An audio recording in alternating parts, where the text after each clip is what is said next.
This report is sponsored by Straight Talk Wireless. The NFL announced today that Super Bowl champion Seattle Seahawks will open the season on a Wednesday night on week 1 instead of hosting the usual Thursday night opener.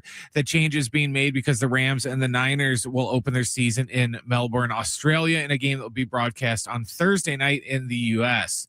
The league also announced that the Super Bowl will be returning to Las Vegas after the 2028 season.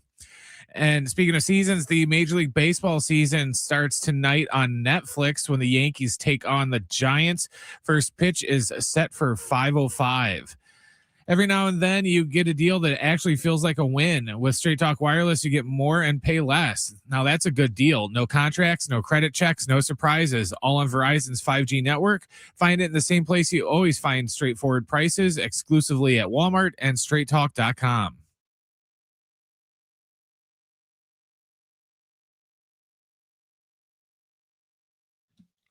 All right, San Diego Sports 760 on this Wednesday afternoon, Major League Baseball opening day. Padres will wait 23 hours. They'll be on field at Petco Park. We'll be downtown. Sidebar, broadcasting live from 11 a.m. to 2 p.m. You'll hear Sammy with Fletch from 11 to 12:30. You'll hear me. I'll have some guests, special guests tomorrow on the station as well from 12:30 until 2 p.m. So we've got you covered for the next 4 hours. It's funny because to both of you individually, I've talked about tonight's broadcast. I passed Brent in the hallway. We were talking about this game on Netflix that we've talked a little bit about over the course of the week. And then me and Sammy were just talking about it before we went on the air. Here's the reason I bring it up this way. There was an article that was just published in The Athletic from Andrew Marchand, who's like a sports media columnist, who said in order to watch, he's based out of New York, in order to watch the New York Yankees, every game the Yankees will play this year, any guesses on how many networks or subscriptions you'll need? This would include the playoffs. The Yes Network, Netflix, Apple TV. They'll be on Apple TV. Brent, were we missing anything? Yeah, I saw it on the rundown. Okay. I mean, here's what you would here. Let me read this to you because it's this ridiculous. In order to watch the Yankees, then presumably the Padres would fall into this again. They don't have a Yes Network, but the gist is the gist. In order to watch every Yankees game this year, you would need Yes Network.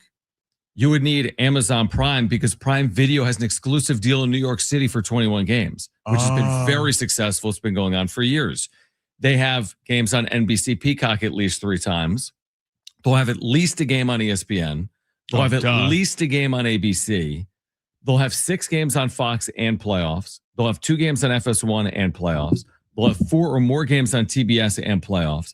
They'll have 1 or more games on Apple TV, and they will have 1 game on Netflix. I didn't realize that ABC had regular season baseball games.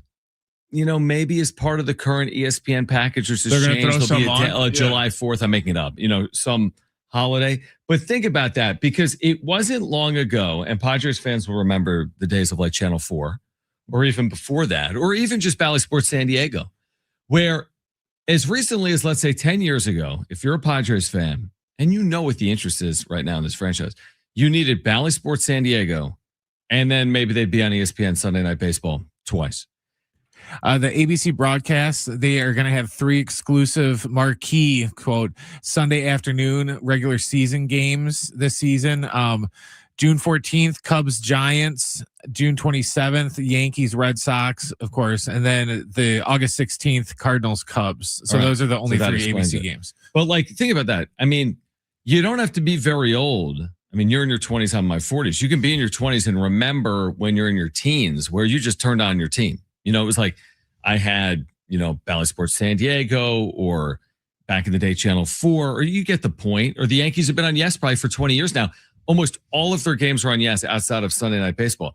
It's so fractured, and it's not an indictment specifically on baseball. This is just sports media where, I mean, look at the NFL. If you wanted to watch every NFL game where they now piecemeal off these games, you would need to have a lot of packages. Anyway, Andrew Marchand went on to write that in order to watch every Yankees game, it would cost you $800 based on the subscription or the cable pricing to have like Yes Network and what it costs per month to watch Yes. $800. Does that account for stealing passwords from other people? I don't think it does. I don't think it does. And honestly, listen, it's whatever. I mean, it just, you know, I hate the saying, but it's true. I mean, it kind of is what it is. If you've got Padres.tv, you can watch a lot of Padres games. You might miss a Friday night game because of Apple TV. You know what I mean? It's just whatever. It's 162 games. I'm curious because baseball's trying this now. The NFL was the first to do this. Well, take it back. Boxing and UFC were the first to have a paywall, where so you would have to, if you wanted to watch all the fights, you had to pay every time, and that was as the business has gone up and down over the years. And then the NFL was the first major sports league. So I remember Chiefs Dolphins was the first playoff game on Peacock. The Netflix now has Christmas games and Thanksgiving games. Yep. But the NFL is the NFL. But as much as people want to complain and pretend like they're not getting Peacock, I believe Peacock at the time was one of the highest rated non-Super Bowls of all time. When the Chiefs and Dolphins played, it wasn't even a good game. I remember that, yeah. So people complain like, I'm not going to get this, I'm not going to do it. And then they watch. Now, baseball, I'm curious because it is so fractured. It's such a long, season-long sport. One game doesn't mean anything.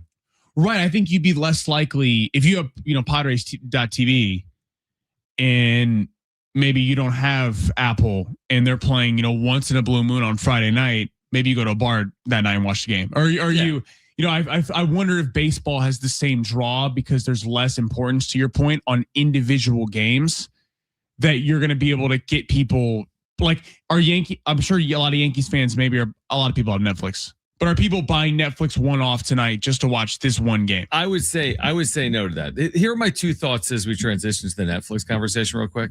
And I think I mentioned this maybe earlier in the week. My one knock on putting tonight on Netflix, I think they'll do a very good job of the presentation. I mean, Netflix has unlimited resources. And so, it's not I don't know what the presentation will look like, but I'll reserve judgment until I see it.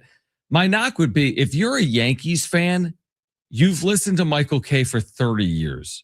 And opening day is on Netflix with who? I don't even know who's calling the game. We didn't know either. We're trying to figure it out. So we'll see. Maybe it's Matt Vescursion. Yeah, Matt Vescursion. So it should be a good broadcast. But again, you're missing Michael Kay. And then the Giants have this iconic duo, for their TV team. And you're going to miss that if you're a Giants fan.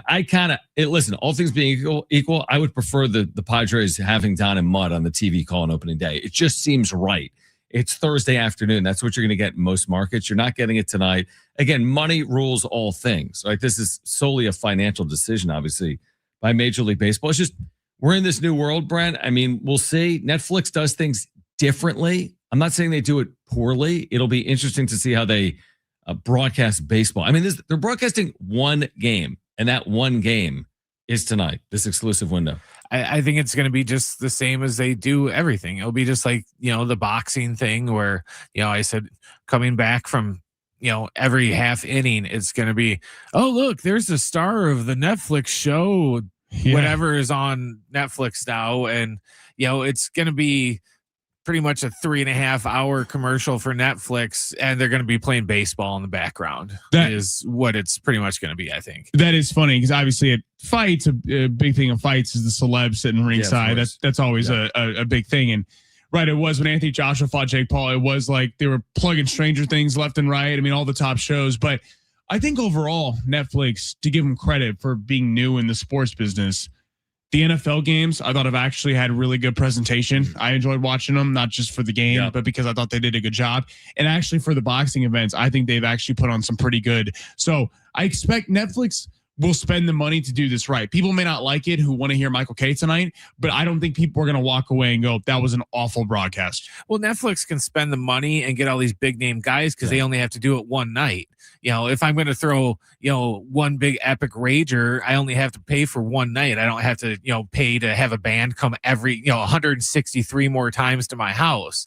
So Netflix's idea is, we're only doing one. So we're just going to go big and go home. That's why they probably have too many broadcast guys. We read it yesterday. There's like 7 people and then a sideline reporter just for one game. They probably have too many, but they went out and paid money for the big names just to get people on for the one broadcast. This is a long way of saying, here's my overall point. If you're a Padres fan in San Diego, and there are a lot of them, right? They're going to draw their 3 million fans again. You're going to see every City Connect jersey under the sun once it's unveiled. You're going to sell every merchandise item. The place is going to be rocking tomorrow and all season long. The person that gets squeezed is ultimately the fan, whether it's the price of the ticket, the price of a hot dog, the price of a beer, the price of Netflix, the price of, right? It's just price of Padres.tv. Hey, the fan is so passionate they'll sign up for Apple TV. The fan is so passionate, they'll go to Peacock. We know this to be true in the NFL. It's almost like the NFL can do whatever they want.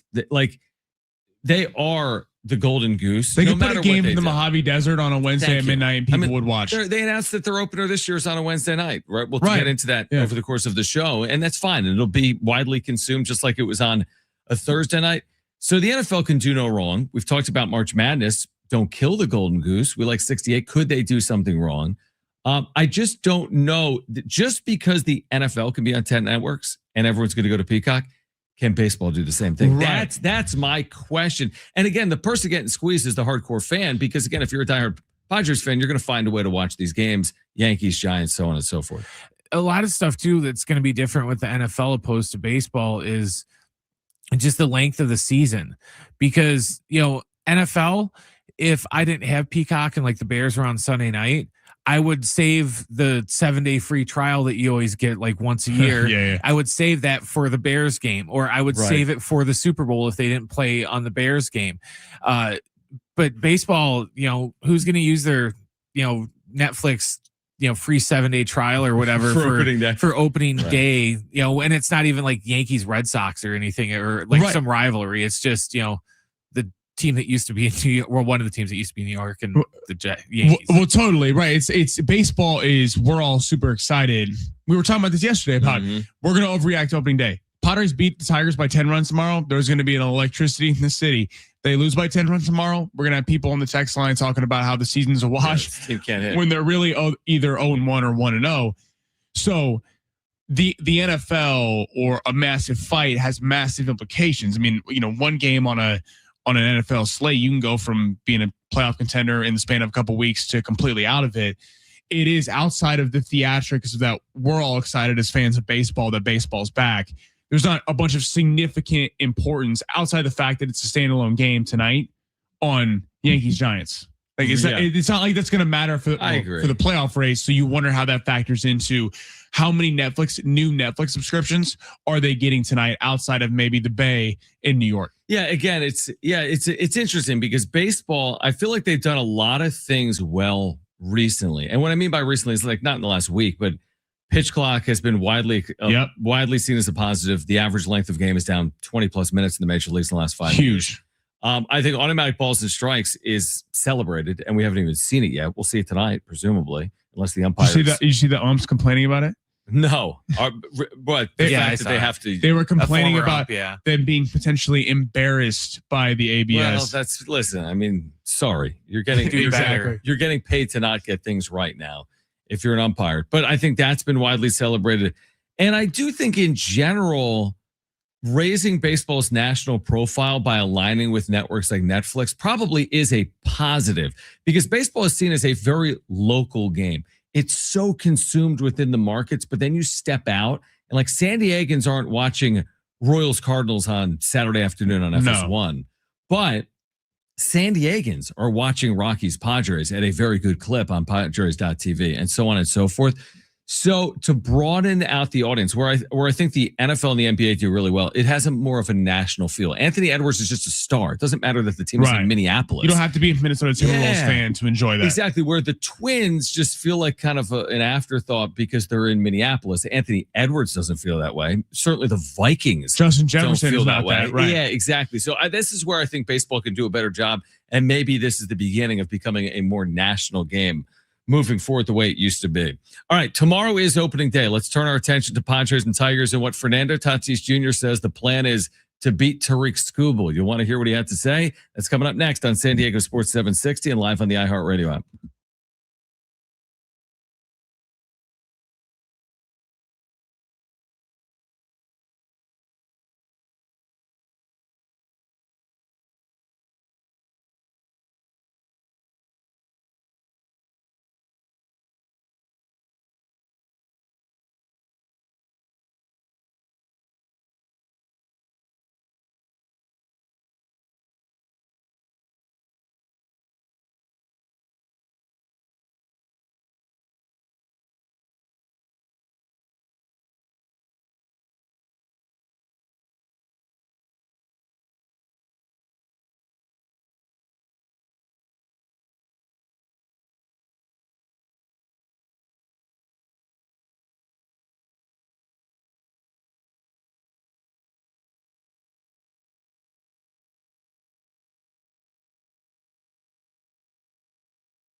All right, San Diego Sports 760, John Schaefer, Sammy Long, Brent Sperry. Let's see, what do we have to give away today? Everything must go. Slightly Stupid tickets. Petco Park, June 13th. We'll give those away coming up here on San Diego Sports 760. Tickets are available at Ticketmaster.com. Direct quote from Fernando Tatis Jr. All right. As the Padres are having like their workout day within 24 hours of tomorrow's game against the Tigers and Tariq Skubal. This is from our buddy at NBC7, Darnay Tripp. The question, what do the Padres need to do tomorrow to be successful against a pitcher like Tariq Skubal? The answer from Fernando Tatis Jr. with a laugh, pray. So the strategy tomorrow against Skubal, and I think they have two things working their advantage facing Tariq Skubal tomorrow. One, he's not built up. Even a really good Tariq Skubal will not be tested, so to speak, by Detroit's staff to be like, hey, give us another inning. They'll be more cautious than anything else. So I think that works to their advantage. And he's also making his debut like everyone else. Like you're not in the midst of your season just having, 10 consecutive starts of 6+ innings and 1 earned run or fewer. So if there's a time to get someone, he's not going 9 innings, presumably. Knock on all wood. Yeah, hopefully not. And again, are you going to be pitching at your best on opening day? It was a start and stop spring training for him. He pitched in the WBC, then went back to spring training. Crowd obviously will be electric tomorrow. So hopefully, listen, we're not asking for 9 runs tomorrow off Tariq Skubal, but doing something and chasing him after 5 innings would be nice. In the WBC, remember he went scoreless after, but his first pitch he gave up a home run. That's exactly right. Skubal on his first pitch. Yep. So obviously, unbelievable player in Tariq Skubal, going to be a handful. But I mean, this is a prime opportunity off the gates, and I know people are going to go, it's just one game, Sammy. It doesn't matter, right? But we keep talking about power last year. They were 28th in power last year? 28th in homers. I don't know what their slugging percentage was. I should look it up. At least in home runs. Like, this is a prime opportunity, and we've been talking about it before the WBC happened. How are these guys going to come out of the gates? Tatis, Machado, and Bogaerts. Now, Tatis and Machado certainly didn't have the greatest semifinal game against the U.S. The U.S. kind of got after them. But for the majority of that tournament, we saw Tatis playing with a lot of, swag, you would say, high vibes, very, very vibes level player, in the locker room going crazy. Machado, Bogaerts was okay in the WBC.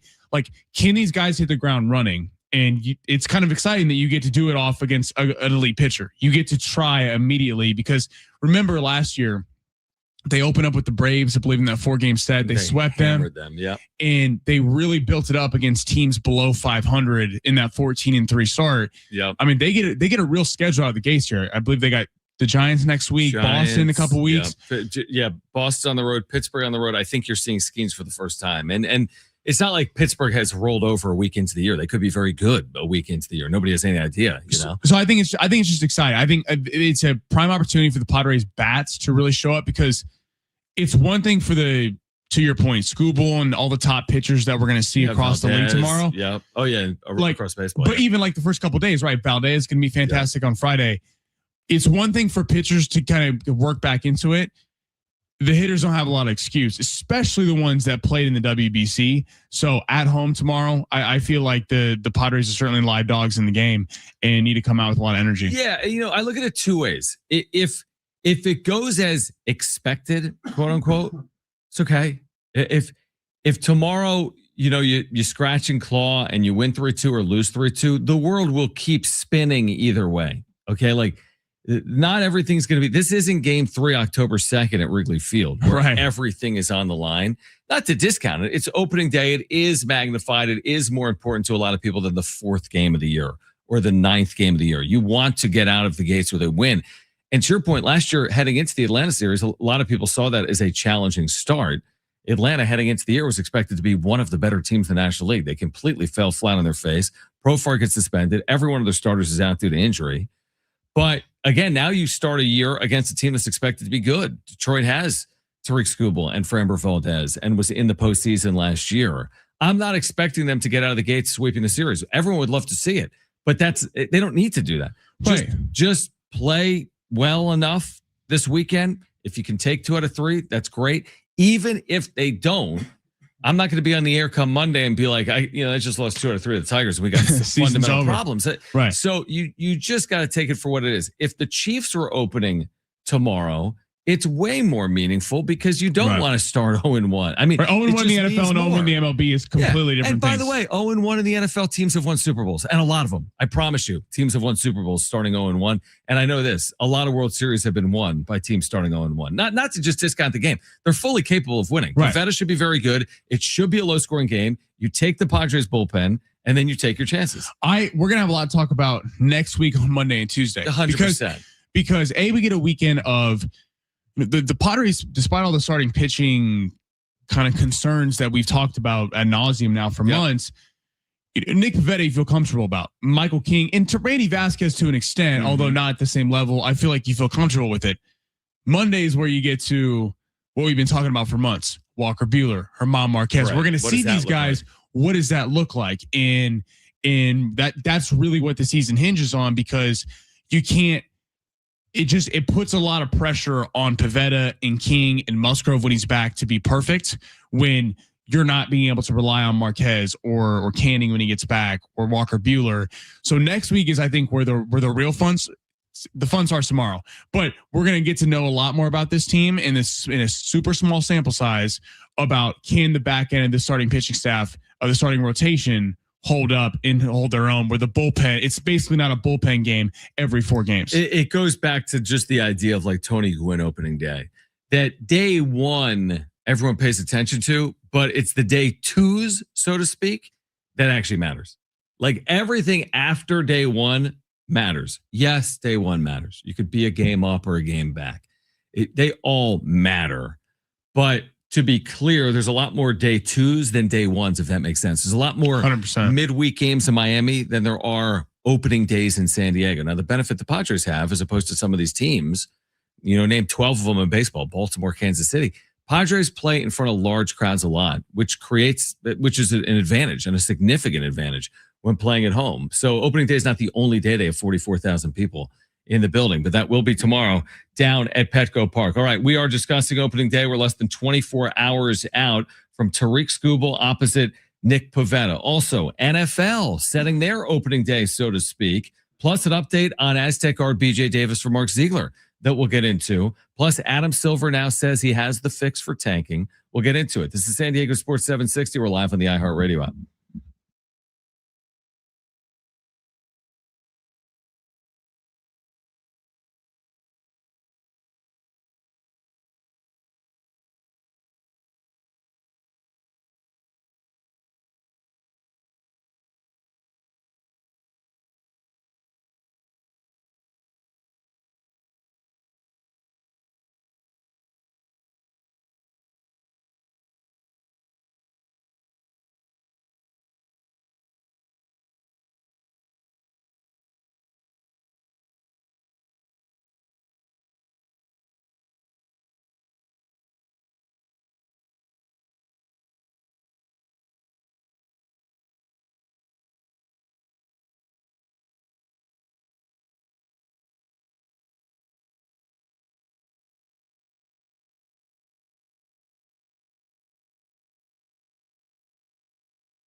This report is sponsored by Taco Bell. The NFL announced today that Super Bowl champion Seattle Seahawks will open the season on a Wednesday in week 1 instead of hosting the usual Thursday night opener. The change is being made because the Rams and the Niners are opening the season in Melbourne, Australia, in a game that will be broadcast on a Thursday night in the U.S. The league also announced that the Super Bowl will be returning to Las Vegas after the 2028 season. The MLB season begins. The Major League Baseball season begins tonight on Netflix when the Yankees take on the Giants. First pitch is set for 5:05. With 10 extravagant items for $3 or less, Taco Bell's new Luxe Value menu is starting to feel utterly fancy, especially with its new chocolate fudge and caramel empanadas. Enjoy. Just don't let the Luxe go to your head. Price and participation varies for a limited time at tax extra.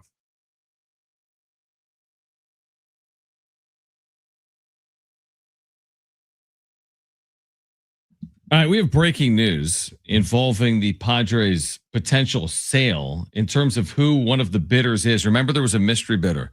There are 3 groups we've been aware of. Let's recap the 3 groups we're aware of.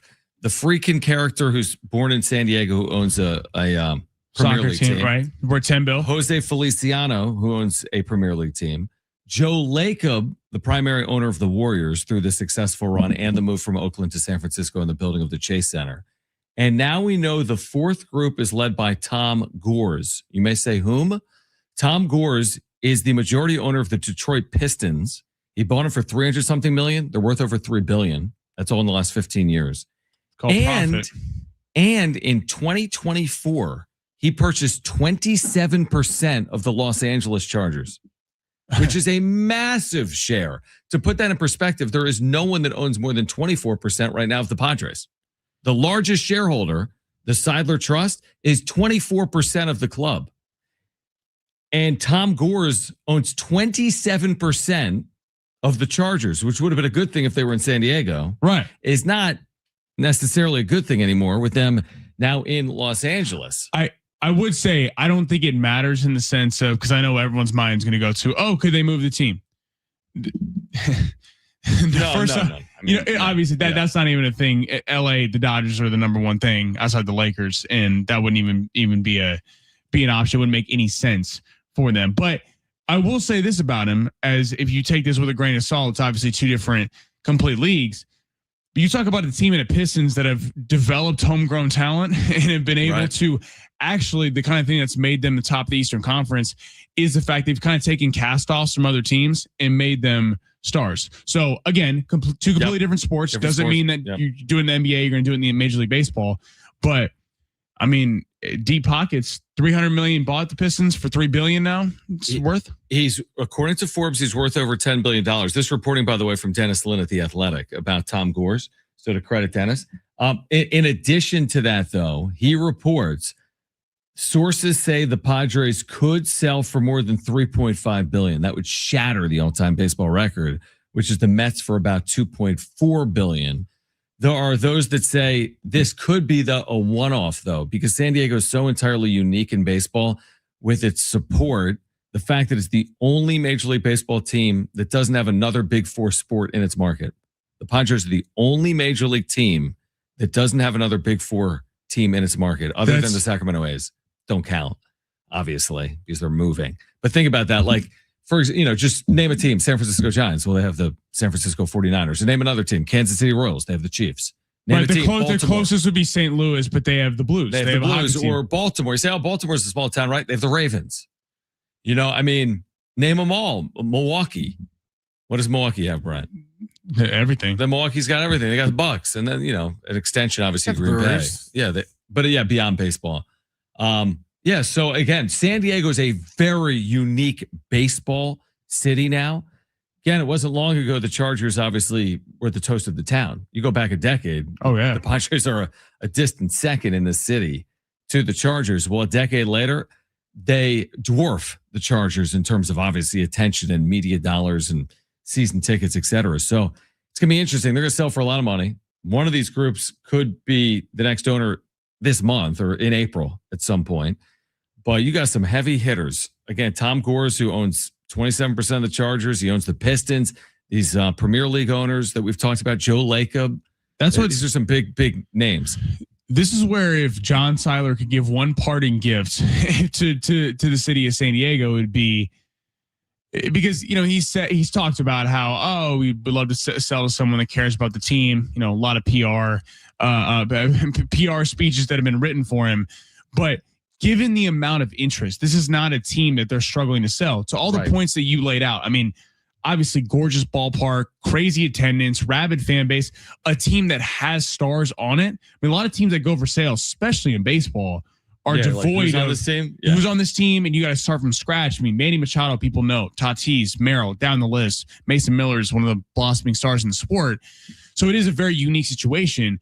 But given the amount of interest that is in the Padres, in that there are 4 massive bids on the table right now, I mean, selling it like that should be ideally a question that John Seiler looks at, in that who's going to spend the most money for this team. If it gets down to they're about the same amount of money, can that be a deciding factor? Now, at the end of the day, I'm sure John Seiler, if there's a $100 million off of the difference in a bid, he's going to go with the money. But I'm not even going to fault him for that. But John Seiler looking at this and going like, who has the best interest of the team moving forward and who is most likely to spend the most money, hopefully is something that he kind of does on the way out of town. I'm just curious, if you're a Padre fan, if you would you have an issue with Tom Gores buying the team as someone that owns 27% of the Chargers and whose company is based out of Beverly Hills? Or do you not care? It's kind of been my tenor this offseason of like, find me the guy that will win, and I don't care if that person, has never stepped foot in San Diego. If that person is able to bring a World Series to the city of San Diego, shouldn't that trump having San Diego ties? I wouldn't care about that. I mean, obviously, it's the Chargers are a sore subject in this town, and that they, up and left, and it's ridiculous that they did so, but again, they're not moving the team to LA. So at the end of the day, if you take that off the table, I mean, it makes no financial sense in terms of the Dodgers own the entire city and then you have the Angels. So if you take the threat of moving off the table, and he's clearly interested in owning sports teams, Detroit has been a successful team, has turned around this year. The Chargers are the Chargers, but they're at least trying, spending money with Herbert and everyone. I mean, if this guy's clearly invested in sports, then why not? Why not buy the Padres? I don't think the fact that he is, has ties to Los Angeles should hinder that whatsoever. Yeah, no, I agree. I think at the end of the day, and I think sometimes people get a little carried away with that. Now, sometimes perception is reality. And when like the lead headline is like, LA billionaire buys San Diego Chargers, I'm just like, maybe that's not the best first foray into the market. But then again, it's like you really want, you could have a San Diegan, but if it's run poorly, what does it matter? As long as he doesn't have a Charger night at the ballpark, I think he's going to be just fine. Right. That's exactly right. That's exactly right. So Tom Gores, who owns the Pistons and owns a large share right now of the LA Chargers, among the groups bidding right now for the Padres. Kind of, how you ever watch like House Hunters? Oh, totally. I mean, everyone watches House Hunters, right? It's the best. Guessing who it's going to be at the end. Yeah, exactly. Like which home they're going to buy. But everyone knows that anytime you're looking to sell a house, you want multiple bidders. I would have to assume it's the same thing here. I don't know enough about the process at the end to find out who is the winner, so to speak. But if you've got 2, 3, 4 parties in, like let's say with only one prospective bidder, maybe it sells for $3 billion. But with 2, all of a sudden it's $3.25 billion. And with 3, is it 3.5? Like if you're the Padres, the funny thing about this dollar figure that everyone keeps bringing up is everyone's like, oh my gosh, it's a record sale. Yay, Padres. That has no influence at all on what's going to happen to the Padres. The only people getting rich off that are the actual sellers. If I sell my home for $2 billion, or $2 million, Yeah. $2 billion would be great. For $2 million, nobody's benefiting other than me. Like that, now my neighbors buy, because now, hey, my home sold for a record amount. Now you could get 2.1 million for your home, but just because it sells for $3.5 billion, that's not like that alone doesn't. What does that mean for a Padres what do they fan? Say? Right. What do they say in real estate? You want to have the second nicest home on the block, right? Exactly. So the first one sells. Yep. Right. Exactly. And I know there's been some concern of, well, if you sell for a record amount, is there going to be money left over for these guys to be spending money? But to your point about all the bids and all the interest, I mean, the record sale seems very plausible in terms of the Lakers went for $10 billion. No one thought that was going to happen. That's the Lakers. Right. The NBA expansion today that they're looking at in Vegas and Seattle, they're they're opening bids as our $7 billion to $10 billion. I mean, the Padres, to all the reasons we've laid out, I mean, you don't have to build a new ballpark. You have stars. You have a team that is perennially in the picture. This is not a bottom feeder team that is nowhere close to contention. I mean, if there's 4 bidders and there's been a lot of names thrown out, you got to think this price is being drove up. And hopefully whoever wins out for the bid is winning out because they're willing to go in the red for a little bit because they really want to build a winner down in San Diego.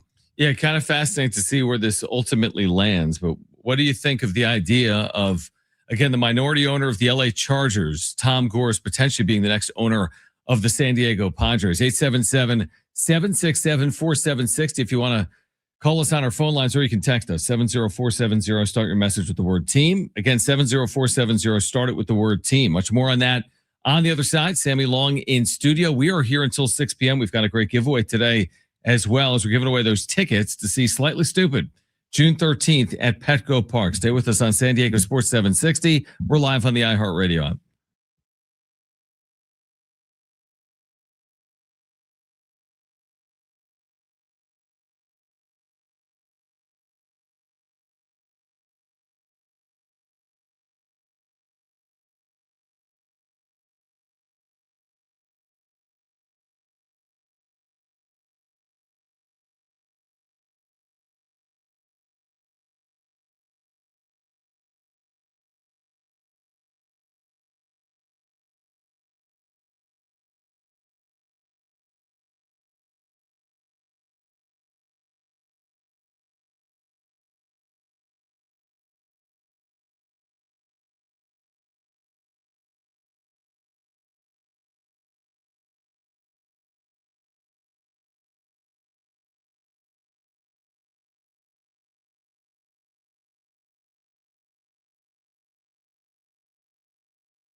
All right, San Diego Sports 760, John Schaefer and Sammy Long with Brent Sperry.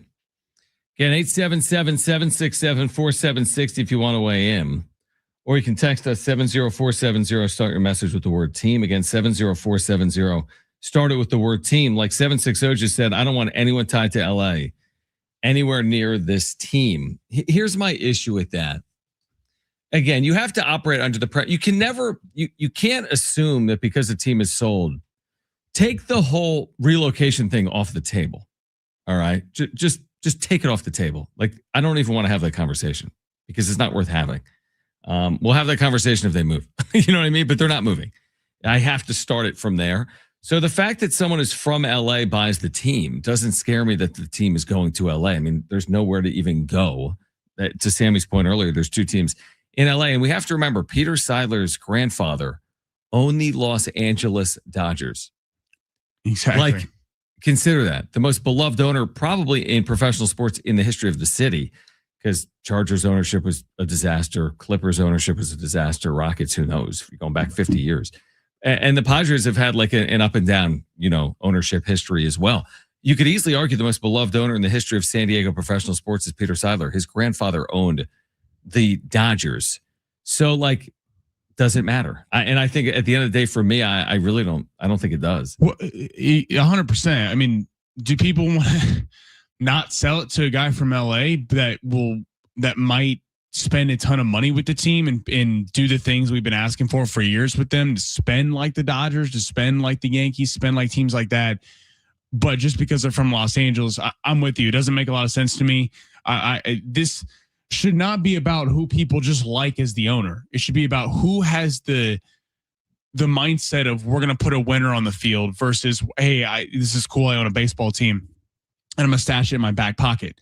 Because Peter Seidler, his vision for the city, you saw it. I remember when I was growing up here, you could get a ticket to any Padre game. That no one went to games. And then Peter Seidler put a vision on for this city about, kind of making the rivalry with the Dodgers and spending money, even if he didn't necessarily have it. And again, just because John Seidler, same last name as Peter, does not mean that John Seidler has shown that same, proclivity and stuff to be spending like that. And any new owner, I think, is just going to be an upgrade over John Seidler. I mean, John Seidler's introductory press conference, remember, he's like, oh yeah, it's weird for me rooting because I grew up a Dodger fan. Right. Yeah. I mean, that wasn't great. Yeah. And again, he owned the team. Right. He owns the team now. So it's like, That's a good point. I think this is a very overblown. That's a good point. I don't want someone from LA. It's like, I want someone who spends money. So if they're from LA or Saginaw, Michigan or Europe, who cares? Saginaw, Michigan would be unique, but it's a possibility. And I would say this, let's put this in perspective. Let's take a step back for a moment. The next owner of the Padres to be committed to winning has to go above and beyond like Peter Seidler's ownership group did. That is not easy to do. And Peter's ownership group, not only did they go above and beyond, they were like top 2 in payroll at one point, they still didn't, reach the ultimate goal, which is to get this team a, World Series championship or even playing a World Series. They haven't played in a World Series since 1998. My point is, you have to be so hell-bent committed. And you're doing it against odds because you're going up against teams like the LA Dodgers and the New York Mets that will always be able to have more outs in the deck than you will have. Even if you throw everything at it against all odds, you're still going uphill against teams like the Dodgers, Mets. There are others probably in there, maybe a Red Sox type, a Phillies type, like teams that are really fully invested. So like, that's what you need. Someone that obsesses over it, does it with actions, not just words, and doesn't rest until you reach the end goal. Like, that's asking a lot. There's a lot of rich people, but there's not a lot of rich people that have won World Series. Exactly. I mean, I could make an argument the other way that maybe you do want someone from LA or New York or Detroit, a city that Michigan's hard on their sports teams. LA, for all the, back and forth between Los Angeles and San Diego, got to give LA a lot of credit. The Lakers go on a 2-game winning streak. That city, people are coming apart. The Dodgers, people were eviscerating when the Angels swept them twice in series last year. I mean, LA holds their teams accountable, sometimes to a fault, because it's almost to that point. Someone that might understand that Peter Seidler owned this team and spent this team like it was a major market. And put San Diego on the map, not that San Diego was on the map, but the Padres on the map as we're spending like a major player in Major League Baseball. We're not just the afterthought 2 hours south from the Dodgers. We're going to be a player, someone who is from a big market mentality where, I mean, the Yankees, you crushed every year, eviscerated. They put out winning seasons, win divisions, win playoff series, but it's not enough to just get to the playoffs and lose. Someone who comes from that kind of background and owns sports teams in cities like that, like LA and Detroit, I feel like actually might be the right kind of owner this city needs. Yeah, because we've kind of reached the point, when you do something, but then you don't necessarily like break through. Like we've kind of reached that point with the Padres. It's like they've done a lot of good things, but I think we've all reached the point where we're like, you're looking for more. I mean, are you just going to be content as a Padres fan to always reach the wild card series? Hopefully not. That should not be the goal. Like the goal, honestly, with the next ownership group, you're going to have a record sale. So they're going to have hopefully the pockets to do it. The goal should be what Peter Seidler's was. Like he would outwardly say it. I want to bring a championship to the city of San Diego. I hate the whole like beat around the bush. Like we're going to field a competitive team every year. That's not what I'm looking for. That's not the bar that needs to be cleared. My point is they've graduated to that higher expectation. It's a lot like San Diego State men's basketball. Just going to go there. Aztec basketball, people, feel as if they didn't live up to expectations, even if they're in the tournament, but they don't advance in the tournament. I think we've reached that point with the Padres. It's not just about making the postseason. That's not clearing the bar for the Padres. You need to win in the postseason. They really desperately need to make a run in the postseason. And not to say it's going to get stale otherwise, or people aren't going to support otherwise. I'm just saying, like, you need to set that as the goal. The goal isn't to field a competitive team. The field is to make deep postseason runs. Listen to Josh Allen talk. Does he sound content with making it to the playoffs every year and losing? I mean, no. The Dodgers are the prime example of this, of any maybe sports league. Let's rewind a few years when this team would get to the postseason and underachieve. They'd have these unbelievable regular seasons and they would lose in the postseason every year. They won it in 2020, but lost to this Padres team, lost to swept by the Diamondbacks, a team that was a massive dog in that series. People were fed up. I mean, people were talking about firing Dave Roberts when he had 10 consecutive winning seasons, because that's the standard in Los Angeles. And it's a good thing that the standard in San Diego was San Diego State. It's a good thing that people are mad that the Aztecs missed the tournament. And it's not, how many teams go far on March Madness Selection Sunday that are losing their minds when they get selected? And then there's Duke, and then that do a golf clap in Arizona because they expect to be there. San Diego State has graduated to that. And it feels like the Padres have graduated to that, where the Padres have a very good chance to make the postseason.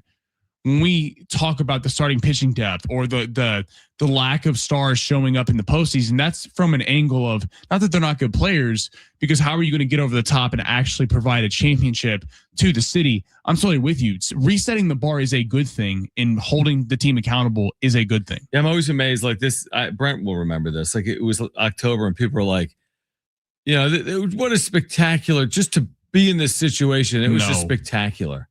Like, okay, I mean, I don't know. I don't. The problem with having that mentality, I'm not going to tell people how to watch games or how to root for their favorite teams. That's not my point. I'll tell you how I root and how I see it through the lenses that I watch it through.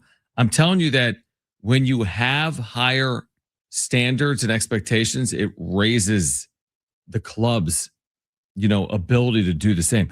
Like if everyone's asking the club to win at the highest level and they fail to reach that level, then like the club is on watch, so to speak. You need to put the club on watch. Someone needs to hold the club accountable. Now, thankfully, under John Seidler, he didn't need any accountability. He did it on behalf of the fans.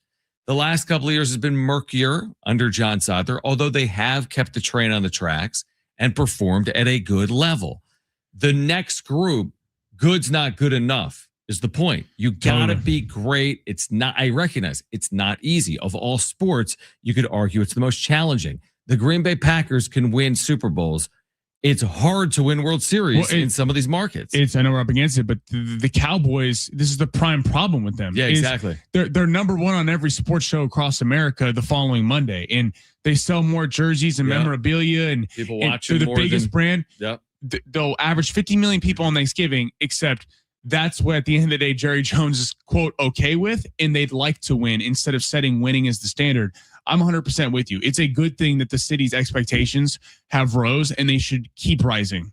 Completely agree. All right, 3:00 hour. We're going to get into not just opening day for the Padres, but the NFL's opening day, so to speak, has been set. We've got an update on Aztec guard BJ Davis from earlier today from Mark Ziegler, plus Adam Silver with more on his plan to fix tanking in the NBA. All of that ahead, plus slightly stupid tickets we're giving away June 13th at Petco Park. Stay with us on San Diego Sports 760.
This report is sponsored by Anderson Plumbing, Heating, and Air.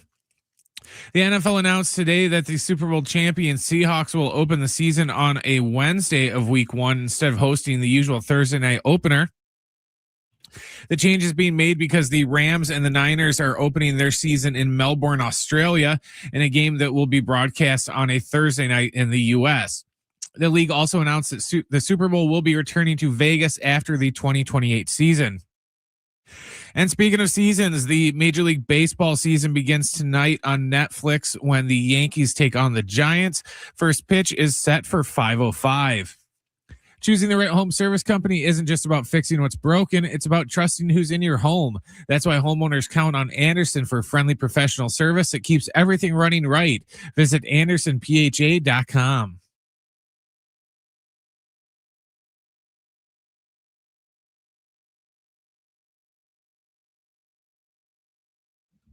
All right, San Diego Sports 760. John Schaefer, Sammy Long, Brent Sperry. Sammy's going to hang out for another 30 minutes or so. We're reacting to the news of one of the groups bidding on the Padres is the owner of the Detroit Pistons, Tom Gores. He also owns 27% of, the Los Angeles Chargers. So he is one of the final 4 groups, apparently, and we could have a new owner of the Padres at some point in the coming weeks. In addition to that, we're talking about opening day, obviously, tomorrow for the Padres. We get news today that the NFL will open on a Wednesday. This is not unprecedented, but the Seahawks will open at home on a Wednesday against TBD, which we see a lot in baseball, but we don't yet know the opponent. And then this sets off a series of games over the next couple of days, right? Because there's the Australia game as well that'll be played. Which will be on the Thursday. It'll be the next Thursday time. in the States, but maybe Friday in Australia. Is that right? Right. Yeah. It's like because of the timing they put it there, and that's going to be Rams and Niners. So and isn't it? Do I have this right that the Niners also play a game next year in Mexico City? I believe they give up 2 games, something like that. So they play a game in Australia, in Mexico City, plus their home games, plus their road games. They're going to be well traveled. Can I just say something? And Fletch was getting angry because he's obviously a Niner fan. Let me hear. If I'm a Seahawks fan, which I'm not, but if I'm a Seahawks fan, like, is this a big problem in the grand scheme of things? Absolutely not. Will I be watching both games? Sure. 1,000,000%. Sure. But if I'm the Seahawks, every team in the last 20, 25 years has gotten the grace of opening up Thursday night football. And if I'm a Seattle Seahawks, I have to open up Wednesday. Oh, and by the way, my 2 divisional rivals who I beat en route to winning a Super Bowl and the Rams and Niners get the Thursday game in Melbourne, Australia. That doesn't make a lot of sense to me. If I'm a Seahawks fan, I'd be a little PO'd. Here's what I would say. Since it's week 1, I'd like it as an advantage because your next game, you've got an extra day. I mean, you got it's like you have 2 buys, essentially. You know, and I don't know how it all lines up. And there's some weird scheduling now in the NFL with the Christmases and like they're going to play the Wednesday before Thanksgiving in the NFL this year, right? Yeah, they're doing it. So you're going to get some oddly timed games. Wednesday to me is always weird. The only acceptable Wednesday for me is kind of to start the year. Because you're already you're kind of waiting for it. It's just day 1. That's true. You know? You're not, because football is such a violent sport. Guys have complained about the quick turnarounds. You're not going to have that because you obviously haven't played all year. And if you had Niners Rams the day before, do you feel like they're taking some of the thunder away from the Seahawks? If Niners and Rams open the season, let's say on Wednesday, because to your point, they should truthfully have the extra day. They're in Australia of all places. The travel should give them the extra day. But then are they taking some of the thunder of the Super Bowl champions? I think it was because I'm not 100% on this, but I remember us looking it up. There was something about where they're playing in Melbourne. There's a soccer match or a rugby match over the weekend. Oh, because what had happened was a couple of years ago, remember, our Chiefs Ravens opened up 2 years ago on Thursday night.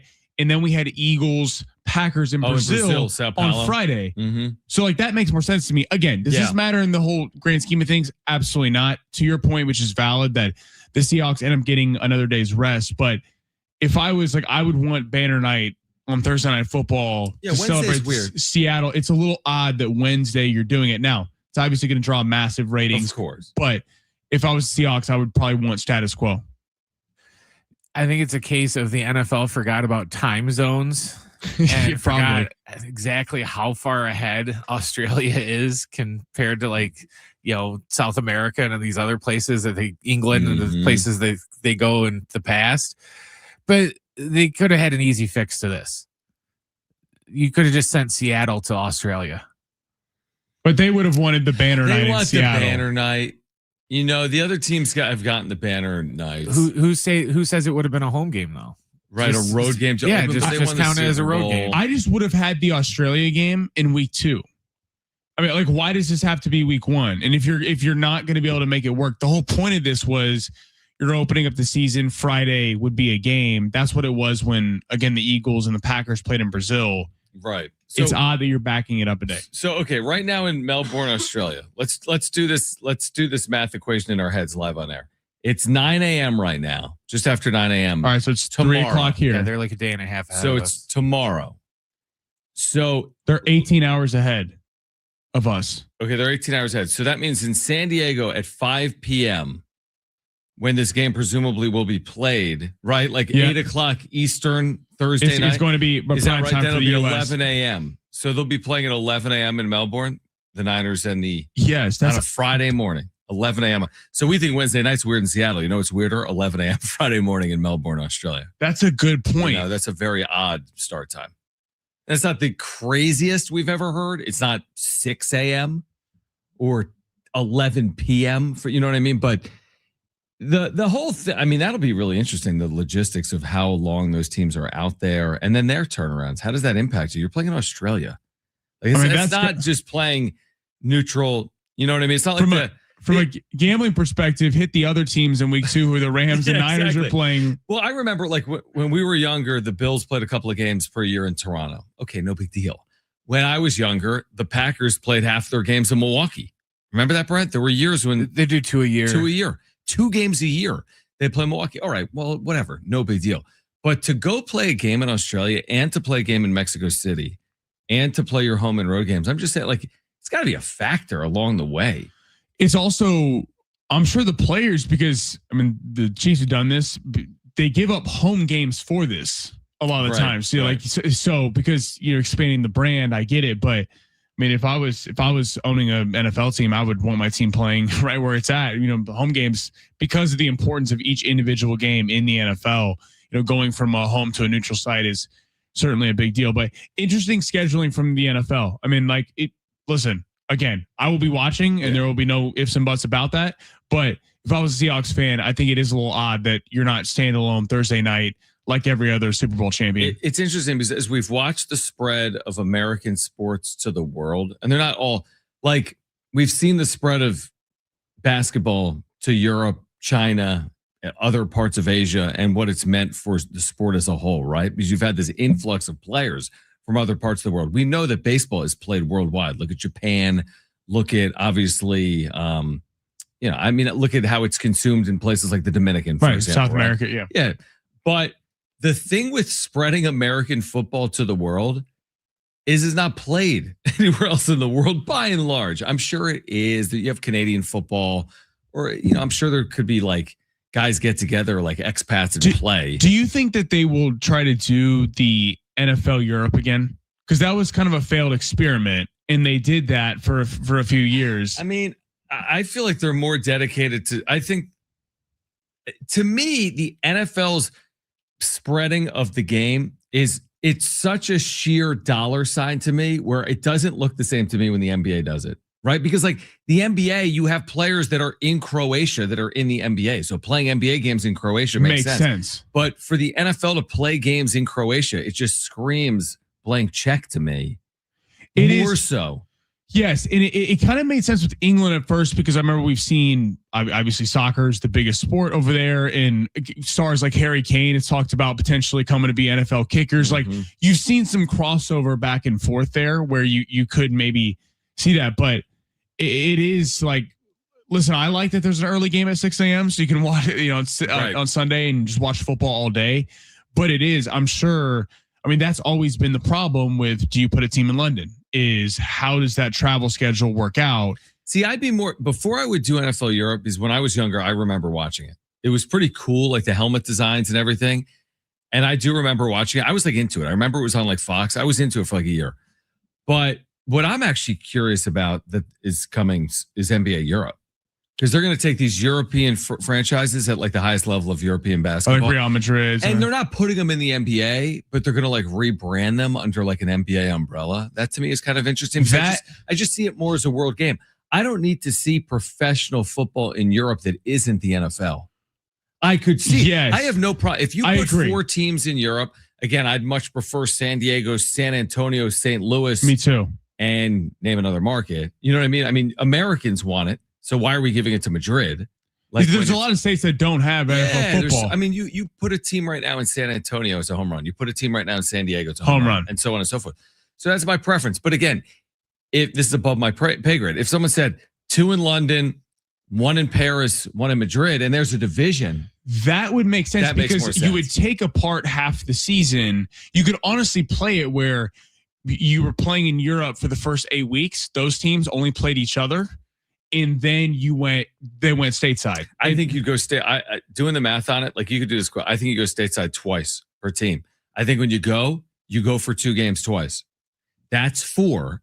And then you play those other European teams on the road 3 times. That's 7. We're getting close. Now in neutral, like I think you only have to go stateside twice before the playoffs to do it. Do you think this gets back to your point about obviously football is American. This is where the 99% of the talent in the NFL comes from America.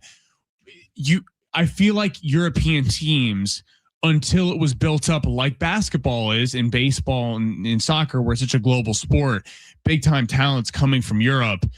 How are you getting some kid from Alabama, in the NFL draft to go, oh, hey, by the way, you're going to go play in London now. Yeah, like, hey, the Falcons have traded the rights to the 4th overall pick to Madrid. Like, right. That's kind of, I mean, here's the thing, though. As long as the players sign off, there's a CBA. Once the CBA is ratified, you have no choice.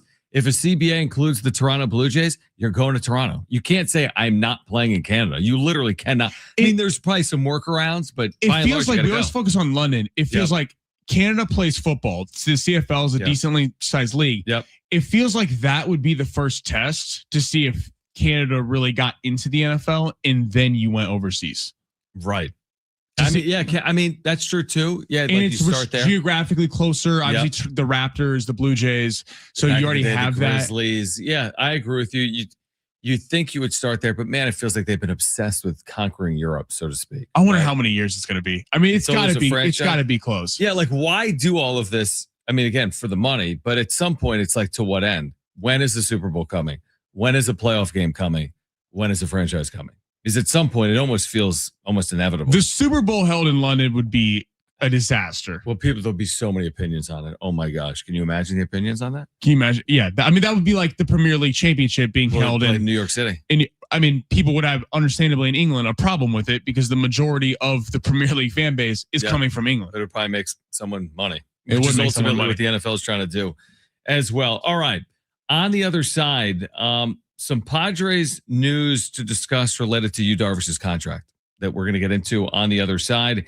In addition, we're giving away these tickets to see Slightly Stupid at Petco Park on June 13th. We've got an update on Darvish's contract, what it means for the Padres in 2026 with opening day less than 24 hours out. This is San Diego Sports 760. We're live on the iHeart Radio app.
All right, a story posted at ESPN.com from Alden Gonzalez, who covers Major League Baseball for ESPN, says that Darvish is going to be moved to the restricted list amid his recovery from arm surgery. He has no plans on retiring, by the way, according to Alden Gonzalez.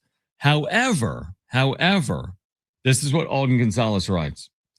So with him going to the restricted list, he writes, not being tied to a salary this season could free the Padres up more aggressively to pursue free agent starter Lucas Giolito, who would help to address their needy rotation. There are no indications at this moment that Darvish intends on retiring. So remember, this has been a very, I don't even know, like precarious situation with Darvish, because remember, Kevin Acee reported that, he was basically going to retire to help free up some payroll for the Padres. He hasn't officially retired, but by moving him to the restricted list, which is what ESPN is reporting the Padres are going to do with Darvish, that alone could free up some money. And we've mentioned the name Lucas Giolito. I mean, everyone can see this. It's like, it's right in front of your face. The Padres still need starting pitching. Like, everyone's aware of this, but they don't necessarily have the financial flexibility to do it. Will it be the Darvish money that ultimately puts the Padres over the edge to address their starting pitching needs? That's kind of ironic. With the starting pitcher is not available, free up money to help your rotation moving forward.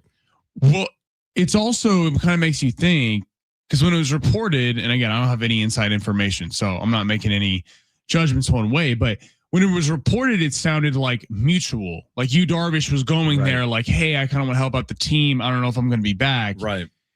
And now you wonder, because you heard about the Merrill Kelly, they tried to get him, offered him a 3-year contract. That was not going to be a cheap deal. Right. Were the Padres trying to kind of go like we see in the NFL a lot with cap restructures and asking players to take pay cuts? Was this kind of the Padres going to him? Because it is kind of an odd situation that he was going to retire per reports. Then he came out and was like, whoa, that's not true.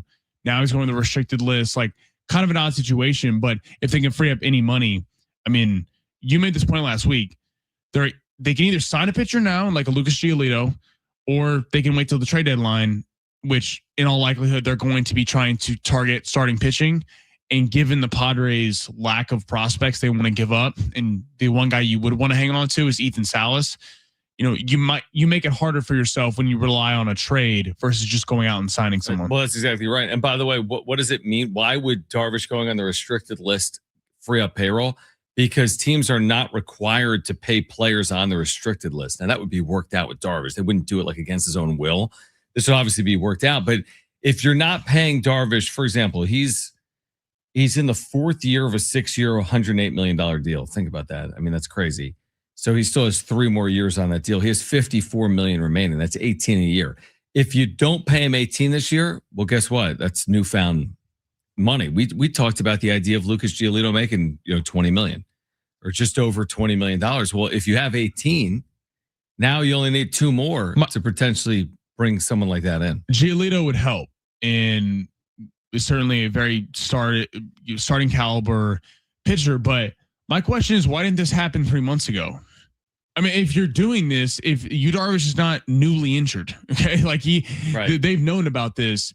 Why do you wait till most of the market is dried up and Lucas Giolito is about the last name that you feel like is free agent available that would move the needle? It just doesn't make a lot of sense. If you had this much money being freed up, you would have wanted earlier to have your pick of the litter. I mean, Merrill Kelly, Framber Valdez, you could have been in a different ballpark, no pun intended, than what you've been in terms of spending. And now it's like, hey, Lucas Giolito would be great, but why was this not a thing a couple months ago? Yeah, that's interesting. I don't know enough about the particulars of this contract. Like, it sounds like it's something the Padres have been working at for a while based on Kevin's reporting from whenever, let's say January, right? Like, it wasn't that recent, but it wasn't at the start of the offseason. But again, they're in this weird spot where they haven't been sold as of yet. They've tied up all their money and they don't have any more to spend. So it's like, how can we find more money to help us right now before we're sold? I do wonder, if they're sold in April, does that change any of this calculus? Is this, what can you do though in April? What are the moves to be made in April if you're an owner? I mean, you can acquire payroll at the deadline, but you can't go out and sign free agents by and large. Who's available? Lucas Giolito. And Lucas Giolito knows he's the last starter that's right worth something on the market in.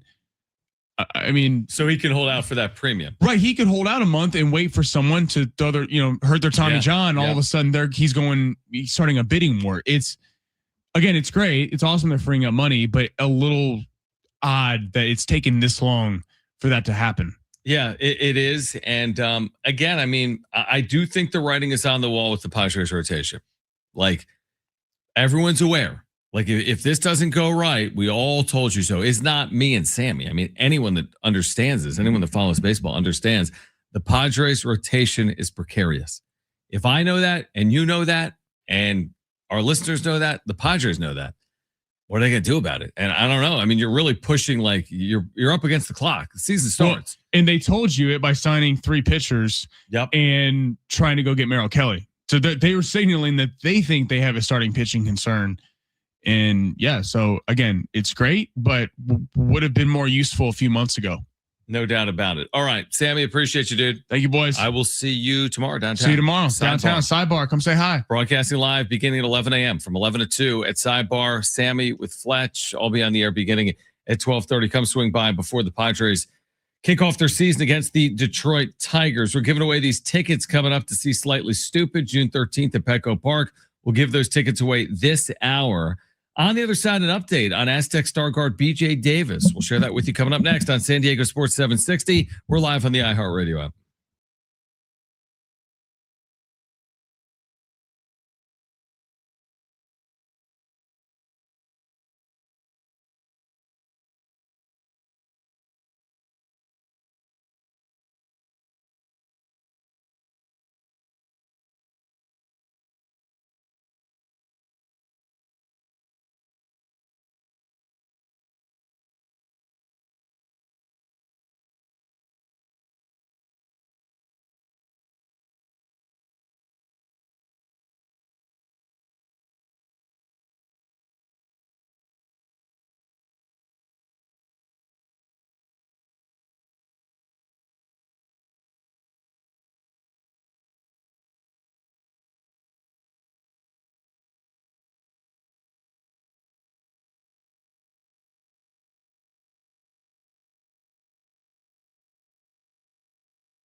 This report is sponsored by the California Department of Public Health. In NFL news, the NFL announced the Super Bowl champion Seahawks will open the season on a Wednesday of week 1 instead of hosting the usual Thursday night opener. The change is being made because the Rams and Niners will open the season in Melbourne, Australia. The game will be broadcast on a Thursday night in the U.S. The league also announced today that the Super Bowl will be returning to Vegas after the 2028 season. And speaking of season, the Major League Baseball season begins tonight on Netflix when the Yankees take on the Giants. First pitch is set for 5:05. Wildfires can happen at any time, and wildfire smoke can harm your health. Prepare now. Get a HEPA air purifier, N95 masks, and the Air Now app. Learn more at wildfires.cdph.ca.gov.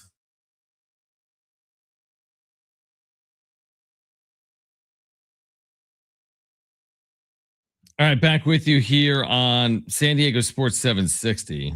This always happens, Brent. Let me figure out this stream.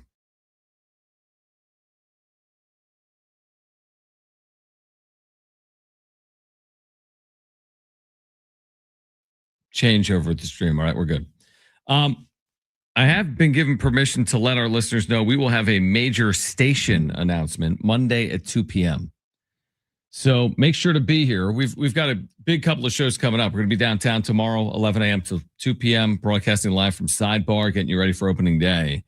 And then, of course, back in the air on Friday as well. We've got Sweet 16 action for you on Thursday and Friday afternoons at 4 p.m., as well as we have Westwood One's coverage. But we will have a major station announcement Monday at 2 p.m. So be here for that Monday at 2 p.m. right here on San Diego Sports 760. We're going to 7 hours. Yeah. The show is now from 2 to 2. And that's not AM. It's just constantly 24 hours a day. Suck it, Jerry Lewis. Days. We're going 24 hours a day. Major station announcement coming up Monday at 2 p.m. right here on San Diego Sports 760. All right, a couple of things. So yesterday we touched on the fact that, well, the transfer portal isn't even open when it comes to college basketball, but then again, it's kind of always open.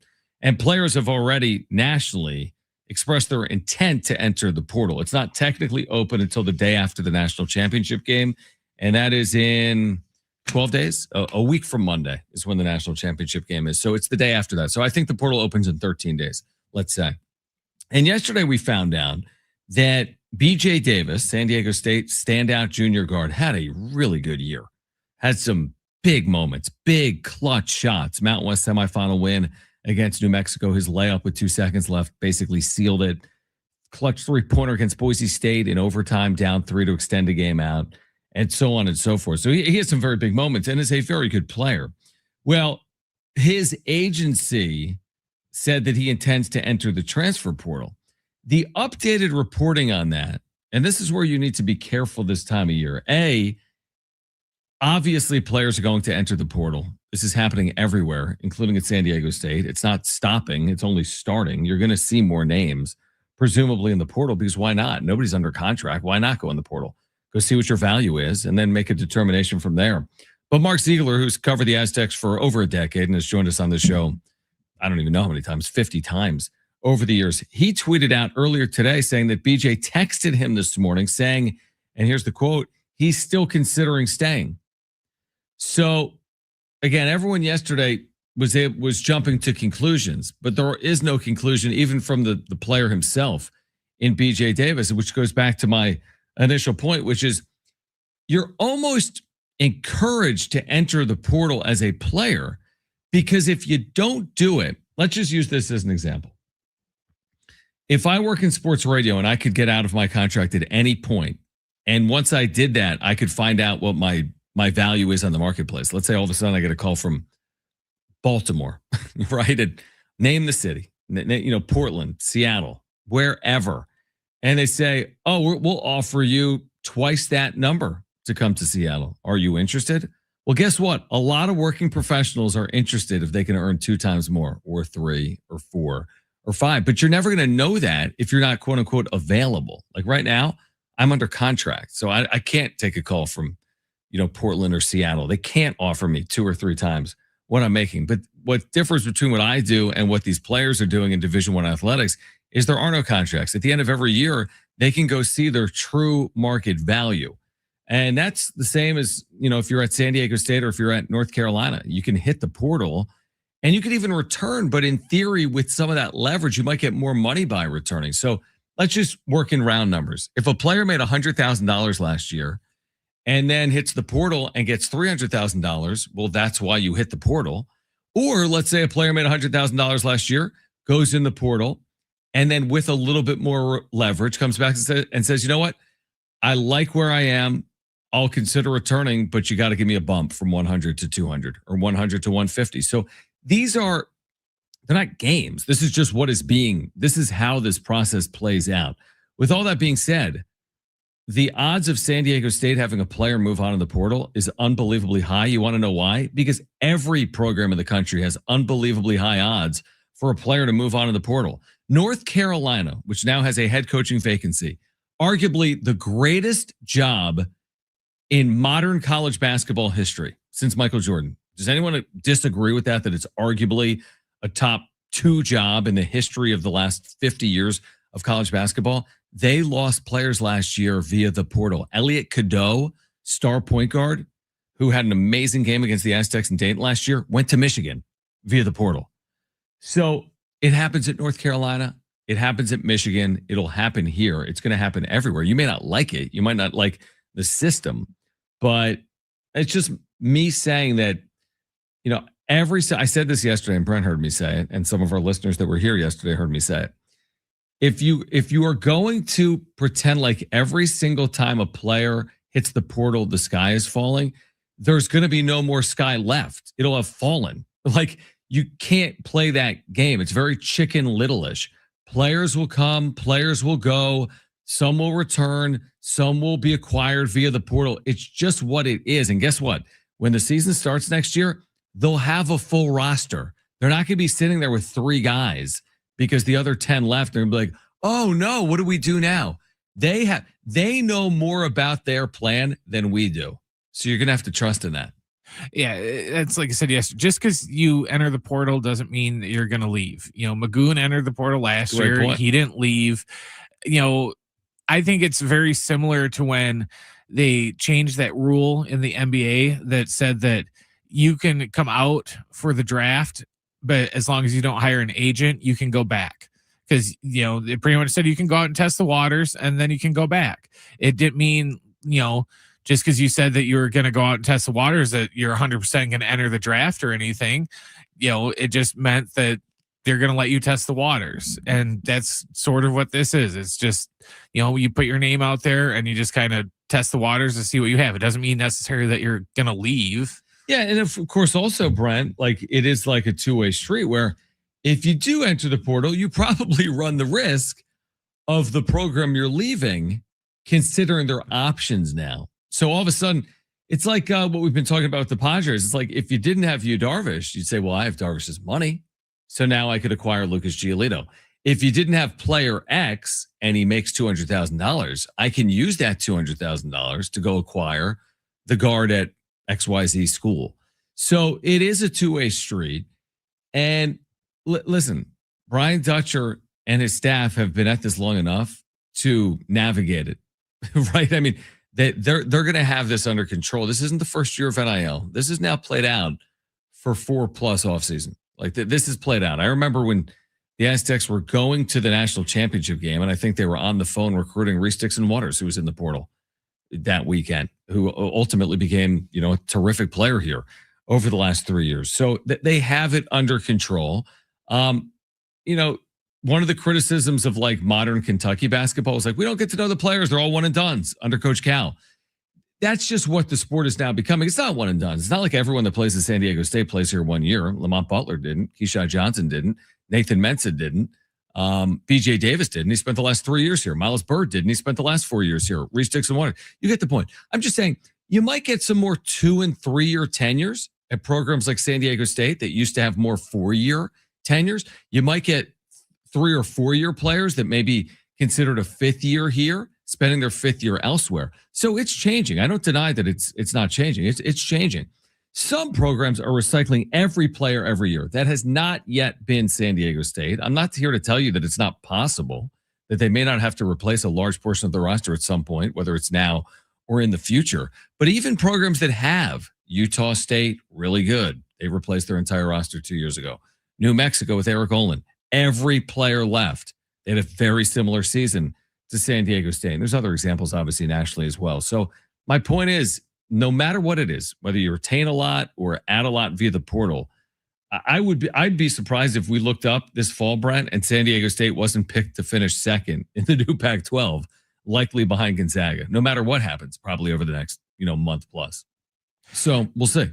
Yeah, it's just a wait and see thing. It's like I said, just there's no point in, jumping to reaction, just because he entered, at least wait and see what becomes of it, if anything. There's no point in, throwing a fit right now, and then 3 weeks from now he decides, oh yeah, I'm not going anywhere, and then it's like, so you got all mad for nothing. Yep, that's exactly right. So we'll see how it plays out. But again, BJ Davis did yesterday announce his intention to enter the portal. Again, it's not even open, so there's nowhere to go.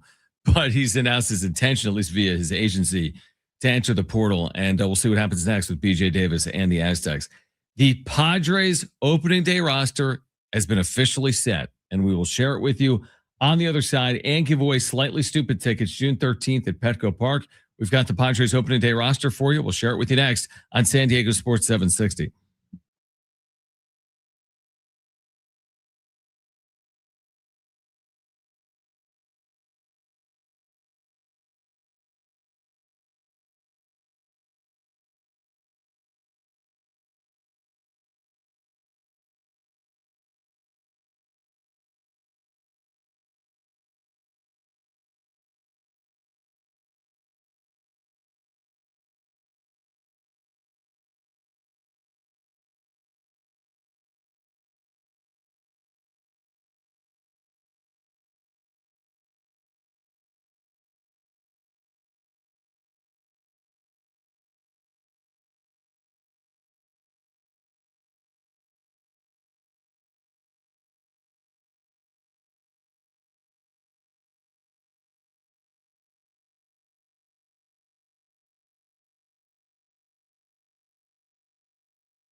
All right, San Diego Sports 760. John Schaefer, Brent Sperry with you, hanging out until 6 p.m. All right, we do have the Padres opening day roster. There are not surprises here. Not surprises in terms of the opening day roster. Sorry, trying to do two things at once. I guess there was some curiosity in terms of the back of their bullpen, like who would make this team. And those that were expected to make the team made the team. Guys like Kyle Hart, Bradley Rodriguez, right? Trying to think who else would have been on that list. Ron Marinaccio probably would have been one of those players. But these were basically expected as camp ended. So, I mean, you've got the usual suspects. I mean, I could run through the 26. I don't think that's overly compelling. There's nothing surprising is the point. Again, Walker Buehler's in your rotation. German Marquez is in your rotation. Your catchers, as we've known, are going to be Freddie Fermin and Campy. Like your reserve infielders, Miguel Andujar, that was always expected. That was an off-season signing. Ty France is on this team as well. Who else? Your fourth outfielder is Bryce Johnson, as expected. So there's nothing here that wasn't expected. A couple of guys start the year in the IL as expected. Sungmoon Song is one of them. Jason Adam, who we've talked about. Griffin Canning, who they added. Again, Joe Musgrove, we know about. So it's kind of like business as usual. Sometimes you're waiting on that like 25th or 26th spot, and you're like, oh, wow, like what a surprise. Or they left the spot open and acquired someone from another organization. Did Ty France make it? Ty France is did. on the team, yeah. So if France is there because Sungmoon Song is out with no Bleak. So we'll see how long he sticks. But there are years where it's like you go through all of spring training and you think it's set. And then they're like, oh, we've acquired blah, blah, blah from the Angels. He's on the opening day roster. You're like, oh, really? We just watched 6 weeks of spring training and you just randomly added this player and put him on the opening day roster. That happens actually a lot in Major League Baseball. But they're ready to go. There's no intrigue here. There's no waiting game. It's not, hey, is Joe Musgrove healthy? No, we know he's not. It's not, hey, is Walker Buehler going to make the team? Surprise, he did. So all of that is settled 24 hours out. And I would just wait. I mean, that's all you do. They had their workout day this afternoon down at Petco Park, taking swings on field, etc. And now we just wait for Nick Pivetta and Tariq Skubal to take them out tomorrow at Petco Park in front of that sellout crowd. But, you know, I look at this opening day roster and I see a team that, knock on wood, starts the season pretty healthy.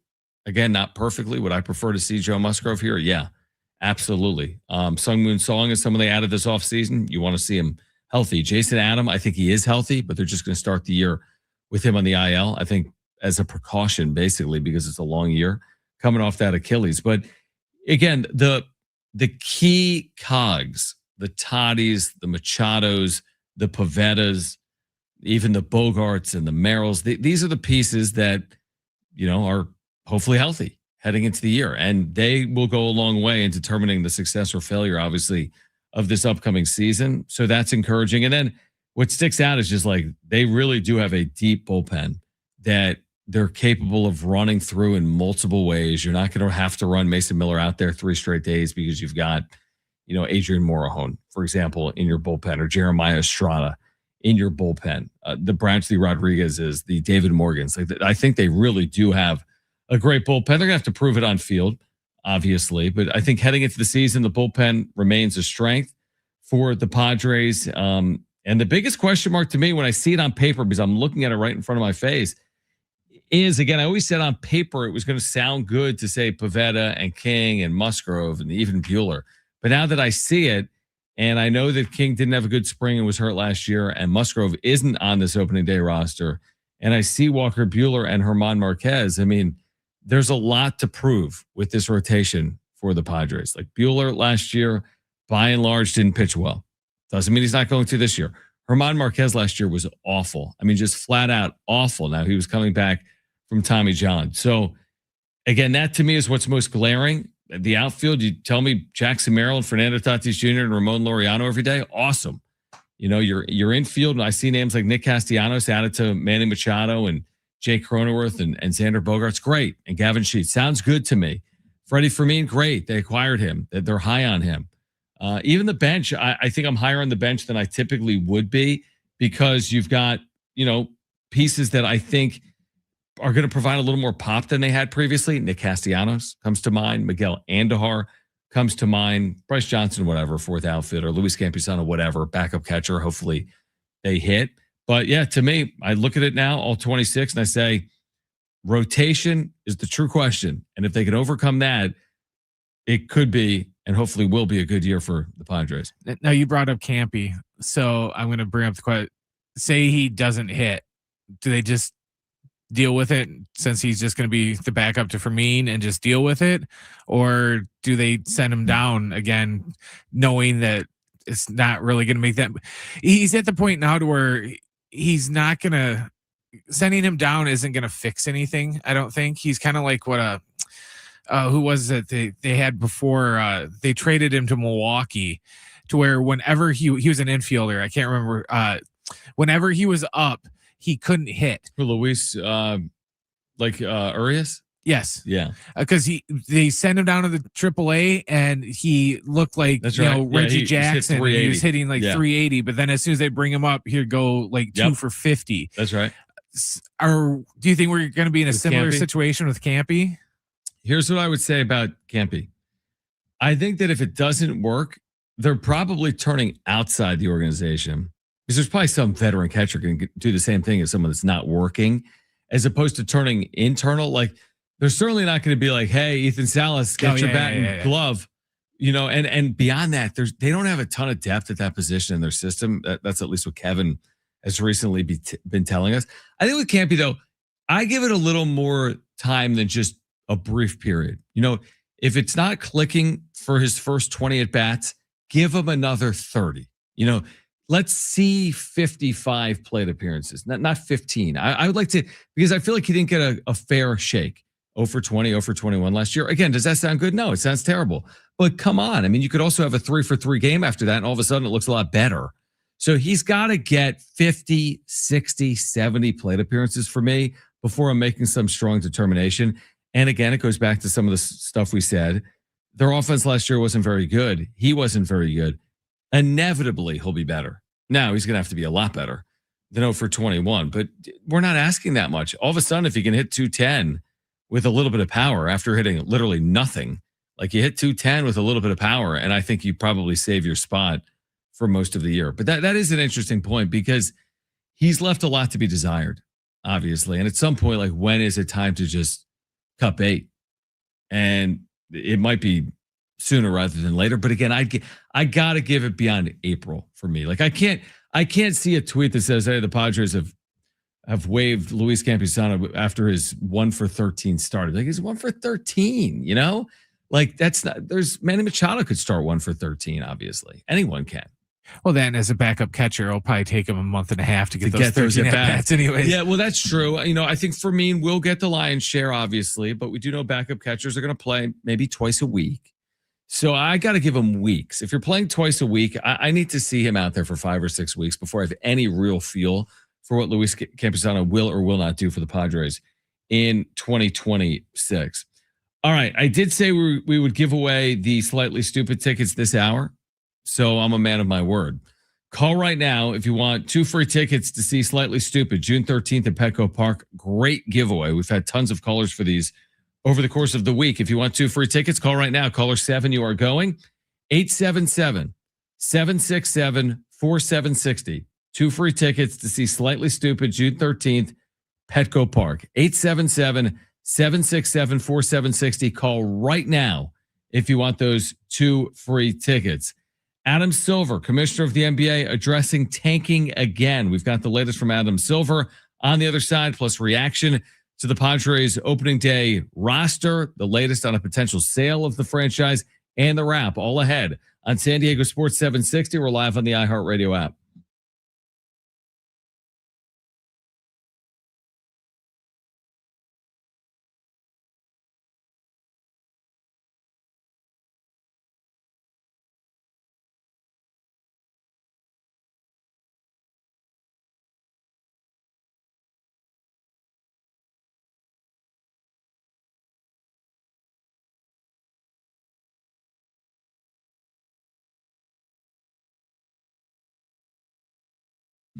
Hey guys, it is Schaefer again for our friends over at Jamul Casino Resort, the Players Place. And we've been telling you about their hotel and spa at Jamul Casino Resort.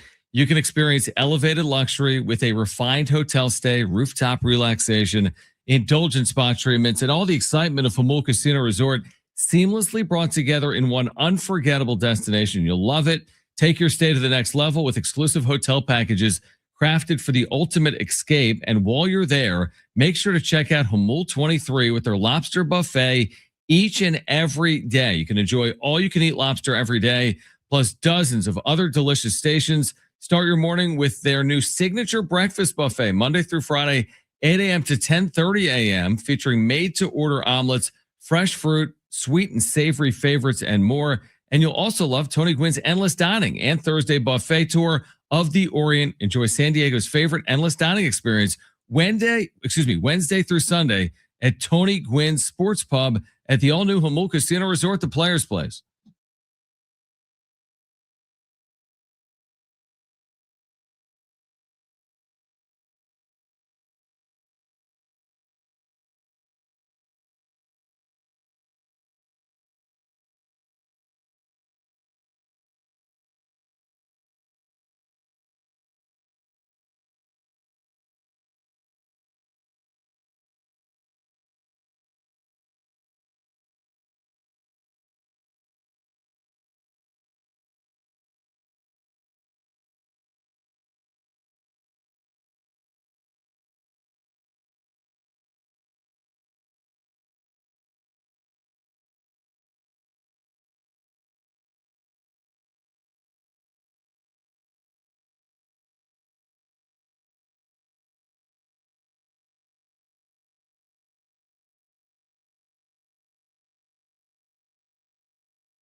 This report is sponsored by the California Department of Public Health Center for Preparedness and Response.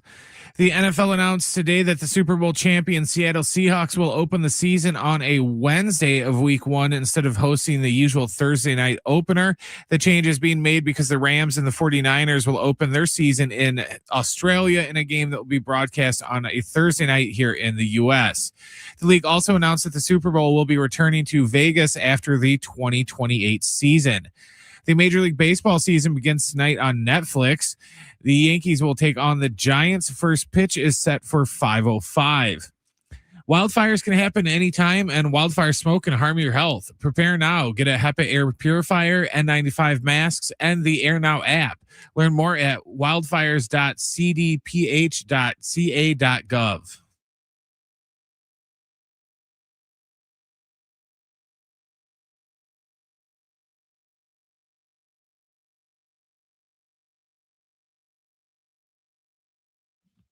All right, San Diego Sports 760 here to kick off the 4 o'clock hour. John Schaefer and Brent Sperry. With you until 6 p.m. Again, we'll be downtown tomorrow from 11 to 2, broadcasting live from Sidebar, getting you ready for opening day in San Diego.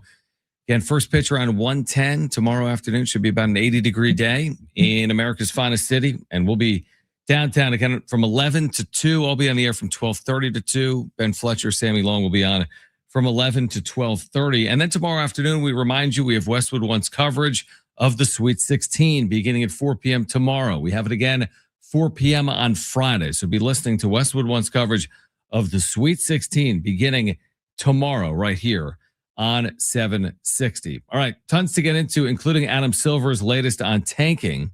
But right now, let's get to this. It's time for the wrap.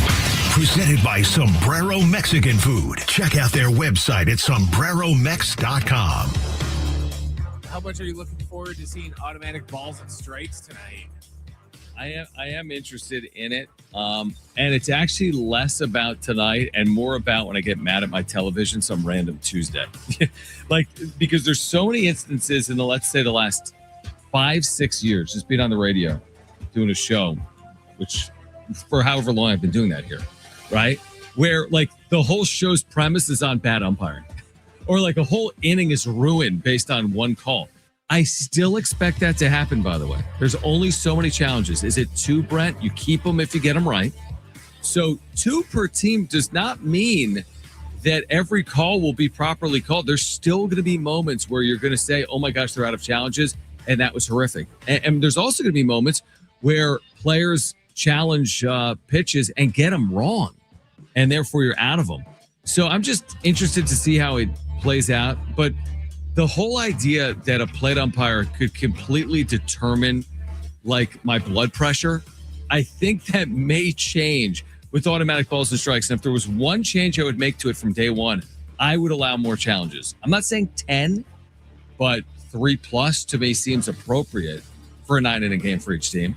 I think that they're going to kind of get a gauge for it this season. Yep. And they're going to see, on the average now there was, 12 blown, ball strikes calls in the average game. So like you said, we don't need to go 10, but maybe go 5 or maybe go 5, but just kind of keep if you are correct, you don't lose it. So then potentially you could have maybe 1 an inning almost, but that's only if you're right. If you get it wrong, it'll be just like the NFL. You're just going to be out. Let me ask you this. What will be the most number of challenges we see by one team in any one game this year? As in, if you go 10 for 10, will we see 10 challenges in a game from a team? Will we see 20? For the umpire's sake, they better not. But don't you see that happening in some instance somewhere along the way? Yeah. Someone's just awful. It could happen. The odds of it aren't very high. And like I said, and if it does happen, then that's just going to be an even bigger case for just use ABS. Just use the system. Use ABS. They're already testing check swings in the Florida League and stuff in the minors this year. So that's probably on its way next year. We're about 5 years away from, pretty much the ump's only job is going to be you stand there in case a computer breaks. Yeah, exactly right. That's exactly right. And I'm all for it. Yeah, again, I'd prefer to get this right by and large. I get the subjectivity. There's a level of nuance to it. It doesn't have to be exact. I'm not asking the umpire to be perfect either. If you're close and you get it wrong, that's one thing. If you're nowhere near close and you get it wrong, that's a completely different conversation for me. And that's what I think ABS addresses at its core. Next question. Are you cool with the NFL opening on a Wednesday next season? I have no problem with it. I really don't. I mean, I agree that it's been conventional for the champ to open on a Thursday. I saw in the ESPN article, the last time they didn't do it and they moved the game to a Wednesday was 2012 because of one of the national conventions, because one of the candidates was speaking on a Thursday. I don't know if it was a Republican or a Democrat. I have no idea. But that's the last time. They clearly haven't done it since, by the way, for these conventions on Thursdays. Or maybe the conventions have moved because of football. I don't know. But I'm fine with it because it's week 1. Do I want to see Wednesday night games every single week and seeing teams play on 2 or 3 days rest? I don't need to see that. I think that's quirky. But the day before Thanksgiving, a Christmas day, a New Year's Day, an opening day. I don't have any significant issue with it. The only thing that worries me, and I've been kind of hitting at this for months now, is there's nobody to tell them no. Yeah, they can do it every day. So I'm worried that, just like they always said, oh, don't worry, we're never going to do Wednesday games. And now here we are playing a Wednesday game. And they said, oh, don't worry, we're not going to play like on Tuesdays too. I bet we play games on Tuesdays at some point. They're going to find some sort of excuse to say, oh, well, scheduling wise, we got to play this game on a Tuesday. And I think they're going to try and weasel their way into every day of the week if they can. Yeah, probably. I think you're probably accurate. I mean, you're going to see more international games. We've already seen that. So they're already kind of stretching the limits of what is possible.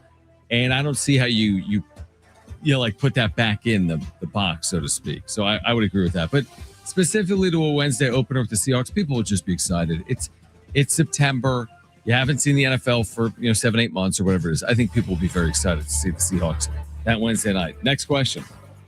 What was your favorite moment from Tigers' return to golf last night? When people stop talking about it, even though we're bringing it up now like 18 or 24 hours over. So I saw on PTI and I laughed. They're like, fallout from like the Jupiter loss in the TGL. Stop. There's no fallout. There is no fallout from the Jupiter loss last night in the TGL. I'm going to be completely honest with you. I watched one of his shots on social media, or maybe here when they showed him hit the ball into the simulator and he landed like right of the green on one shot. I don't know what else he did. I don't know if he played well in this competition or played poorly or how he competed with the others. Again, if it was him in the Masters, I think it's completely fair to discuss how he did. Hey, he had a good round or a bad round. In the TGL, I don't have a favorite moment. And I don't have a TGL moment over the 2 years of TGL. I don't know what TGL stands for. Up until this year when they started airing it like during the show on ESPN. I didn't know what it was. Yeah. All right, next question. Who wins tonight's Giants-Yankees opener? That's kind of interesting to think about. I think both teams, like I saw a betting line earlier. I think they put on the bottom line. Maybe it's they're like either even. 120. Yeah, it's very close to even. It's very close to even. Let me just quickly take a look here. It's the Yankees minus 122 and the Giants plus 102. So very similar. Max Fried, Logan Webb. I'll take the Giants at home. I'll take Giants at home in hopefully a good low scoring game. Not like 1-0, but 4-3. I'll take Giants 4-3 at home to open their season against the Yankees tonight. Again, a game that is going to be seen exclusively on Netflix tonight in just over an hour. I'm just really interested to see how that new Giants coach, I can't remember what his Tony name is, Vitelli, the guy that came Tennessee from college. Yeah. Because there hasn't really been a college coach that, in other sports that happens all the time, but in baseball, no one's really had a big successful college program and then jumped to the majors before. So I'm kind of interesting just to see, is there going to be culture shock? Isn't the right term for it, but just I can't think of a better one. But is there going to be some sort of culture shock with him just being in the pros? Is it pretty much not going to make any difference? Or it's interesting you say that, because let's say the Padres in year one with Craig Stammen look like the Padres under Mike Schill. And let's say the Giants are competitive, maybe even good, maybe even a playoff team. But let's say they win 85 games. I'm just making this up. They meet expectations. They go 85 and 77. Padres go 88 and 74 and are in. As in similar years. But doesn't that lead you down the path that maybe we'll see more unconventional decisions moving forward? Craig Stammen is unconventional, folks. He was a reliever. That's almost unprecedented. Buddy Black was a reliever / starter, right? But it's rare for a pitching coach and it's rare for a pitcher to become a manager. But then the Vitello thing is so outside the box because he was a college, I don't even know if you call it head coach or manager, whatever you want to call it, in the college game. That's so different that if you are able to make that quote unquote leap and have success, then A, what does it say about managing? And B, what does it say to other organizations about taking an unconventional approach? I think these days, just with how involved in the games now that like the front offices are compared to what, it used to be the front office signed your players and then they sat in the box and, didn't do anything for the whole season. It was up to the manager to do everything else. But now, certain front offices, they're making the lineups every day. They're the ones that are, essentially approving, certain moves and stuff that are going on during the game. But it's almost like since they have more involvement, clubs are willing to be more handholdy with newer, less experienced managers than they would be in the past. In the past, they would never hire. It didn't matter if, you played 30 years in the league. Right. If you had zero managing experience, they would tell you, take your ass down to A ball and then come back in like 10 years. Right. They would never give you a job doing this right now. That's right. But now it's just the clubs are so much more patient. And I think they're more involved to where they have more patience to sit there and hold somebody's hand and kind of let them figure it out, opposed to instantly expecting success. Or to your point, is it patience, or is it the clubs have all these resources that they can give to their managers, not to make them a puppet, but to pull strings?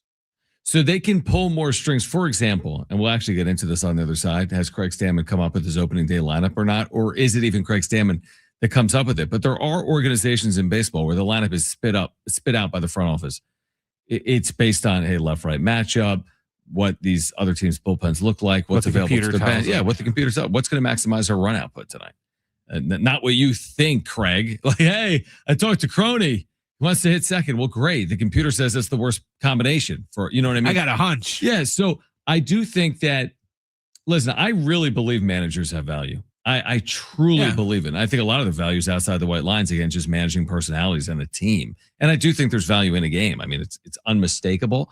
But I also think organizations have so much available to them that it can protect their manager to some extent, if that makes sense as well. All right. Has Craig Stammen decided an opening day lineup with opening day against the Tigers now less than 24 hours out? We'll have an answer for you on the other side. And we're here until 6 p.m., so don't go anywhere. This is San Diego Sports 760. We are live on the iHeart Radio app.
All right, San Diego Sports 760. Hours down from opening day tomorrow at 1:10 down at Petco Park. John Schaefer, Brent Sperry back with you.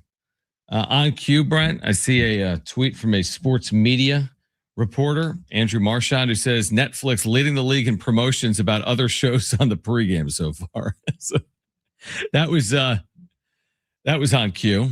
Are you going to pull that up? You got Netflix, so we're gonna be watching that. Pregame underway again. Giants and Yankees tonight, and then tomorrow, Padres and Tigers. So has Craig Stammen determined his opening day lineup?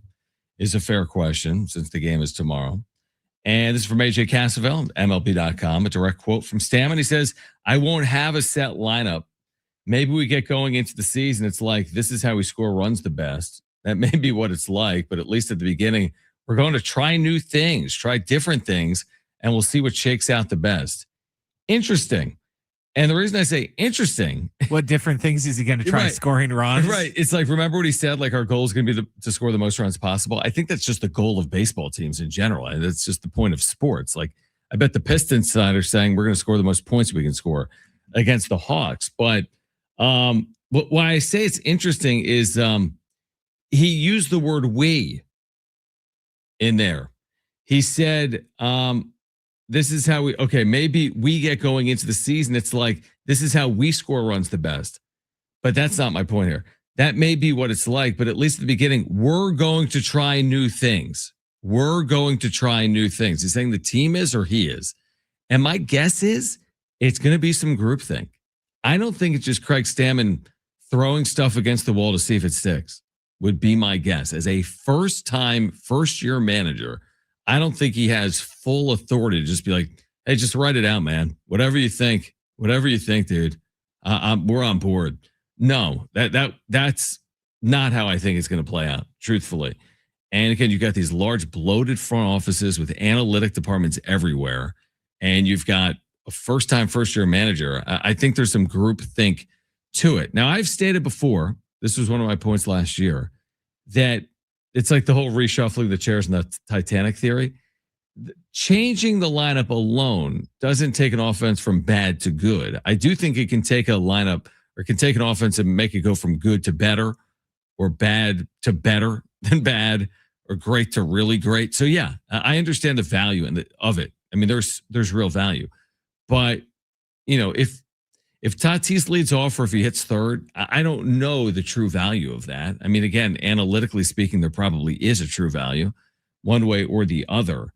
But at the end of the day, like you're getting Tatis, you're getting Machado, you're getting Merrill, you're getting Bogarts, right? Like you're getting the same cast of characters by and large. Now, what does that ultimately produce in terms of a run output? That's what they need to determine.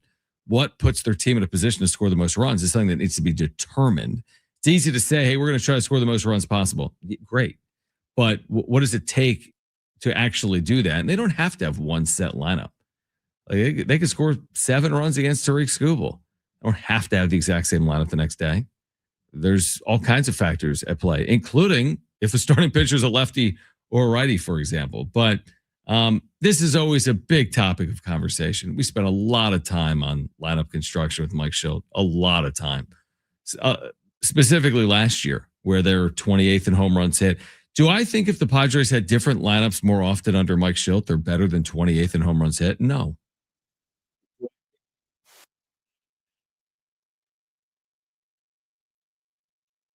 I don't. No, I really don't. Do I think they could have scored more runs with different lineups? Yeah, they probably could have. Of course. Because any change in the lineup could have any change in a game positively or negatively. So yeah, I do recognize that. And I'm curious to see what it looks like tomorrow, but I'm not going to overreact to that either. We'll talk about that tomorrow when we're down at Sidebar, downtown in San Diego, getting you ready from 11 to 2 right here on 760. But I'm not going to overreact to it. I'm not going to say, how could you have Tatis lead off, right? After all this discussion of moving him down the lineup. I'm not going to do that. And I'm not going to overreact to the result, truthfully, tomorrow. I'm just not. It's too long. There's too much that goes into it. You're facing an elite starting pitcher in Tariq Skubal. I'm not discounting the game. I'm not excusing the game. I'm just not overreacting to it either way. I'm just not going to do it tomorrow. If they win 6-0, great start to your year. credit Nick Pivetta in the offense and the bullpen. And if they lose 6-0, they play again the next day. And there'll be a lot to discuss beyond the one game at the end of the year. No chance at the end of the year we're talking about opening day in any real capacity.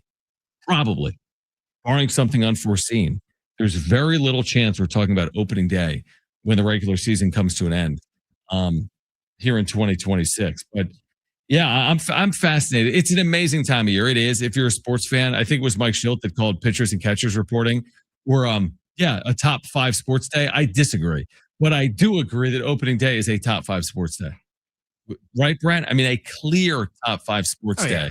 Now, does that include today with the early start with Giants? Yeah, I'll give it a full like 36 hours. I'll include tonight and include tomorrow around the sport. But opening day, I'm not saying it's unrivaled. Super Bowl is a great day. March Madness, those are great days. I mean, but it's up there in terms of being one of the better days to be a sports fan, is what I would say, especially if you've got a team and you go to the game or you're watching it or you're with family, you're with friends. I mean, everyone has a memory from opening day.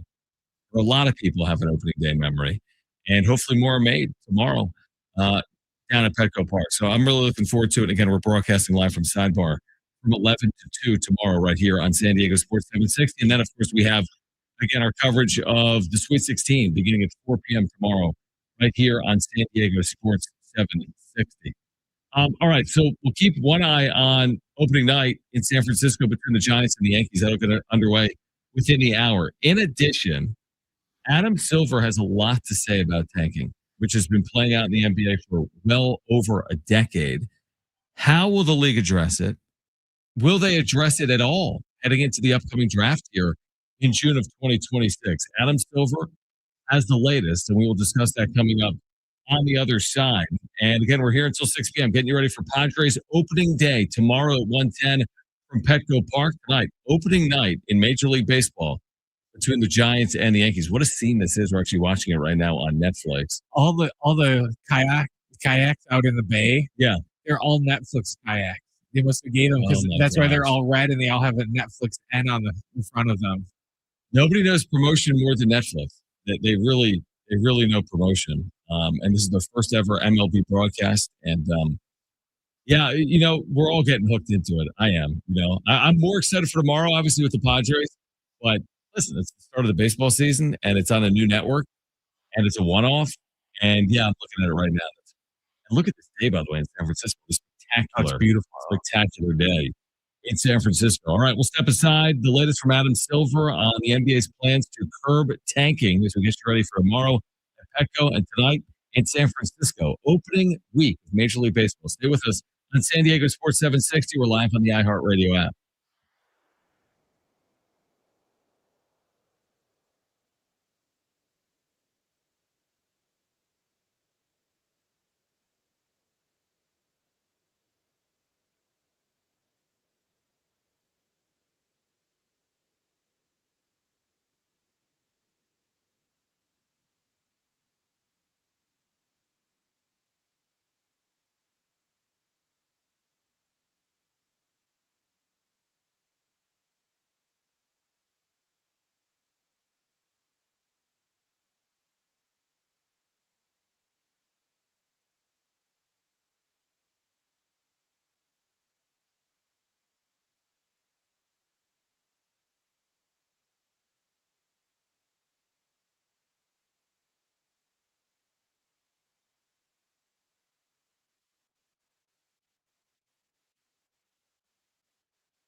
The sport is sponsored by Taco Bell. In NFL news, the league announced that the Super Bowl champion Seahawks will open the season on Wednesday of week 1 instead of hosting the usual Thursday night opener. The change is being made because the Rams and the 49ers will open their season in Australia in a game that's going to be broadcast on a Thursday night in the U.S. The league also announced that the Super Bowl will be coming back to Las Vegas after the 2028 season. And the Major League Baseball season will begin on Netflix here in about a half an hour or so when the Yankees take on the Giants. First pitch is set for 5:05.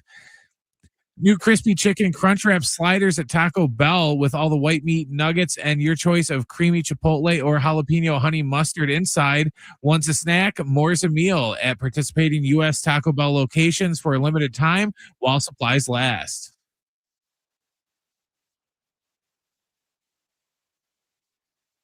All right, San Diego Sports 760. Tomorrow, our 2026 iHeartRadio Music Awards coming back live on Fox. You can watch as we honor the biggest stars from all genres of music that you love listening to all year long on the iHeart app. Hosted by Ludacris, featuring Innovator Award recipient Miley Cyrus and Breakout Award recipient Alex Warren, with performances from Lainey Wilson, In Vogue, TLC, and more. Think you're the biggest fan of one of the nominees. We want to see it. Record a video telling the world why you love your favorite nominee and tag iHeartRadio on TikTok. We'll choose the best video and play it during the show. Watch live on Fox tomorrow at 5 and listen on the free iHeart app. All right. We know more about one of the potential groups trying to buy the Padres. We'll share that with you in the 5 o'clock hour. But today, Adam Silver said on tanking, we are going to fix it full stop. He went on to say at the Board of Governors meeting that the league will overhaul its draft lottery system for next year, and owners are expected to finalize the plan in May. There is no plan as of yet. There is no formal vote that has taken place. It will be finalized in May. Changes will be locked in before the 2026 draft, which is this June. So basically, he's saying we're going to fix tanking. We just don't have know how. any clue in hell how we're going to do it. And they're fixing it fix it after the season. So think about that. Everything that's going on right now, I think you mentioned earlier, there's a game tonight between two teams that haven't won in like the Jazz and the Wizards. The Wizards have lost like 16 or 18 straight, and the Jazz have lost like 14 of 18. So that's playing out right now. Up. Right. These teams are trying to lose. They're trying to position themselves well for the upcoming draft, but Adam Silver and the owners are trying to curb tanking. And he says they're going to fix it full stop, and it'll be done by this June's NBA draft. I mean, we talked about some of the options over the course of the winter, and there's anything from like the most aggressive thing you can possibly do, which is take all 30 teams, put them in a hopper with equal chances to determine the draft lottery. That's psychotic. Oklahoma City could end up with the first pick, and the Jazz could end up with the 30th pick. That's the extreme way to curb it. There's other examples of things they can do, prevent teams from picking in the top 4, multiple years in a row, and so on and so forth. And sounds like we'll have an answer at some point in the next few weeks. I'm worried because I don't trust them to get it right. The NBA has had lots of, we'll call them issues that had really simple, basic fixes, like the All-Star game. Yeah. But they can't get that right. But instead of just going with the basic fix of going back to East-West and, stop trying to outthink the room every single time, they get overly complicated and they think that they just have these ideas that are just so smart and everyone's going to love it. When in reality, everyone just wants you to go back to just doing the basic stuff. And I'm worried that instead of just going out and, Yumi and Sammy, we stopped tanking like a month ago. Apparently they didn't get the memo I sent them. Right. All they have to do, take the 14 or 12 lottery teams or whatever it is, and they just all get one ping pong ball. No more of this, if you're the worst team in the league, you get more ping pong balls. Everyone gets one ping pong ball. That's in the lottery. And that's it. So then there is no point and there's no advantage of you losing, 60 games to somebody losing 40 games. There's no difference. So if they do that, there'll be no point to, even tank, period, because you're not going to have any chance. Your chances aren't going to be any better. So what's the point of doing it? But I don't have confidence that they'll do that.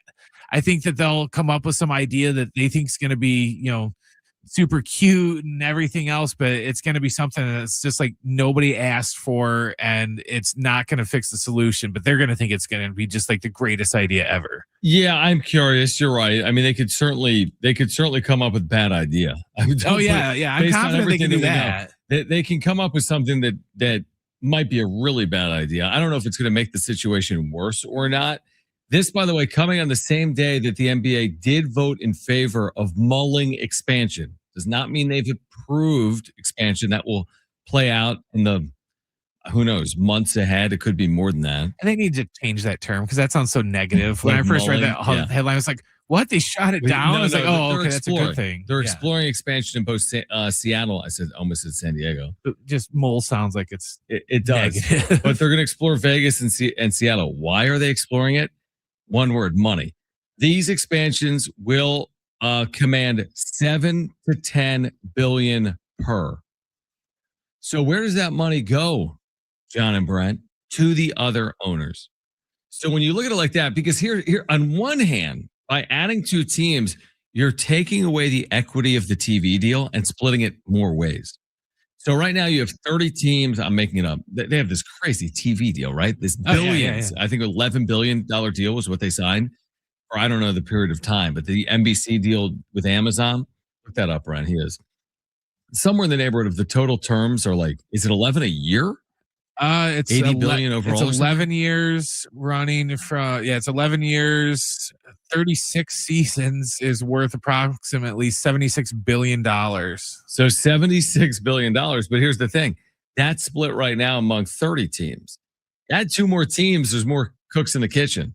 So you're cutting into how much each team gets. Now they're getting a lot of money, obviously.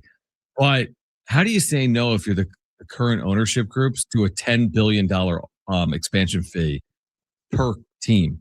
Like 10 billion Seattle, 10 billion Vegas. That's 20 billion for the other 30 clubs. I mean, how could you say no to that? Yeah, and plus, the NBA, we talked about this earlier with like the NFL. The NFL keeps doing all these international games, but it's not necessarily resulting in, we're not getting an influx of Australian players or German, born players now in the NFL. The NBA is coming out like gangbusters, just like with worldwide ratings.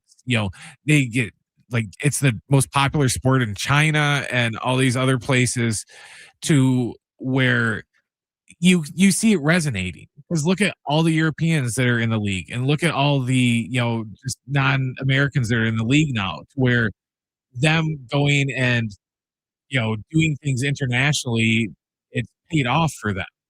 Opposed to, like I said, the NFL, to where, they've been going to England, and, before that they had, NFL Europe and everything, and they thought it was going to result in all these, European, just boom of football, and, all these Scottish kids are going to be like, oh no, I don't want to play soccer anymore. I want to play American football.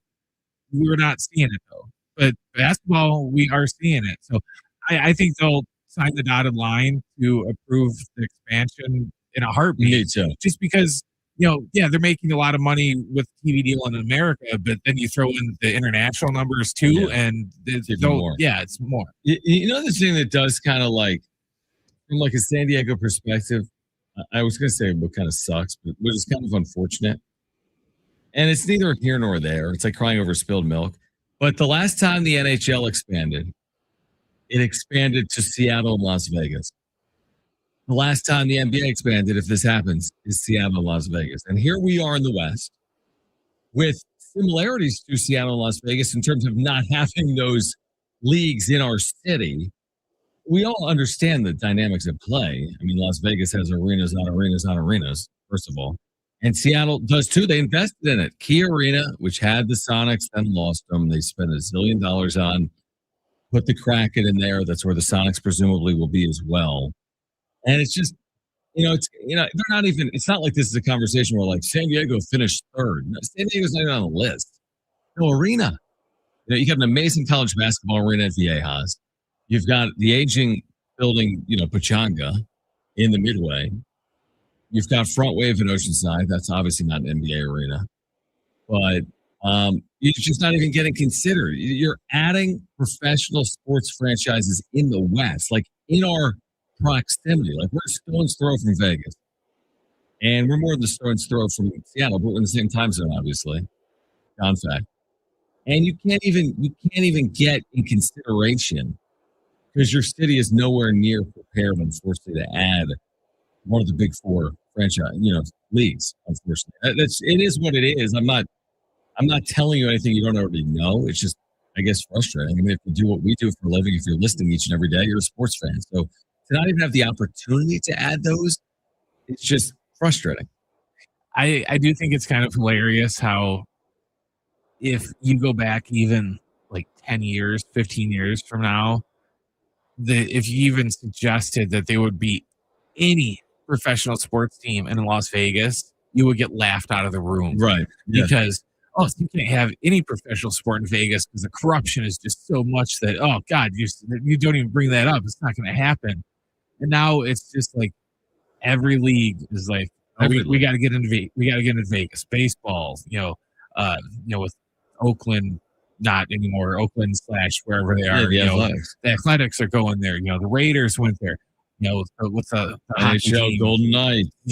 Just every sport is like, now we got to get in on this Vegas market. When it was like 10 years ago, it was just, oh God, don't touch that. That'll just ruin the league. I mean, WNBA is there. And if they do add the NBA within the next 2 or 3 years, you basically have covered everything. You don't have Major League Soccer in Las Vegas, but you got a lot of everything else. And you're right. It's all happened over a short period of time, whatever it is, 10 or 15 years. Can we do a quick Netflix update here? For some reason, they're having Jameis Winston doing sideline reporting for their baseball coverage. Yeah, I don't know what the tie-in is. I don't either. It's just why I'm bringing it up because it's weird. Yeah. Like nobody told him. It was like, hey, Netflix, he plays football, right? I mean, they are, to the credit of Netflix, they have made this thing seem so much bigger than it is. Well, they have to. I mean, this is just a regular season game, but they're turning it into like a spectacle, like a I don't even know, not a Super Bowl, but a spectacle. That is what Netflix is now known for, obviously. Their one-off sporting events are more spectacle-like than they are like game-related. So, I mean, they got the full pregame set up with like 4 people on a set, and they're interviewing people in parking lots and outside stadiums and promoting shows on the Netflix. Yeah, I'm curious to see what it looks like here tonight. Again, I think it'll be fine. I think it'll probably be well received, would be my guess, because of their crew that includes, Matt Excursion on the call. Yeah, because it would be one thing if it just got somebody that no one's ever heard of, but everyone knows Excursion. He was the voice of MLB The Show forever, and he's just been in the league just doing games forever. So they picked a good guy to do the games for that. I'm just kind of interested on his supporting cast and some of those other guys because a lot of these guys they don't have any experience. Like right now, Anthony Rizzo is interviewing Aaron Judge. I don't know how Anthony Rizzo is going to. I loved Anthony Rizzo when he was a Cub, but I don't know how he's going to do it any of this stuff because I've never seen him do it before. So. Well, we'll continue to get you ready for tonight, which is opening night, Yankees and Giants, and then tomorrow, which is opening day for the Padres against the Tigers, plus the latest on a potential owner, a potential bidder for the Padres. They've got 4 ownership groups. We learned the latest on one of those groups earlier today. We'll share more on that story with you coming up here on San Diego Sports 760. We're live on the iHeart Radio app.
All right, San Diego Sports 760 does congratulate our winners in iHeartRadio's Thank a Teacher, powered by Donors Choose.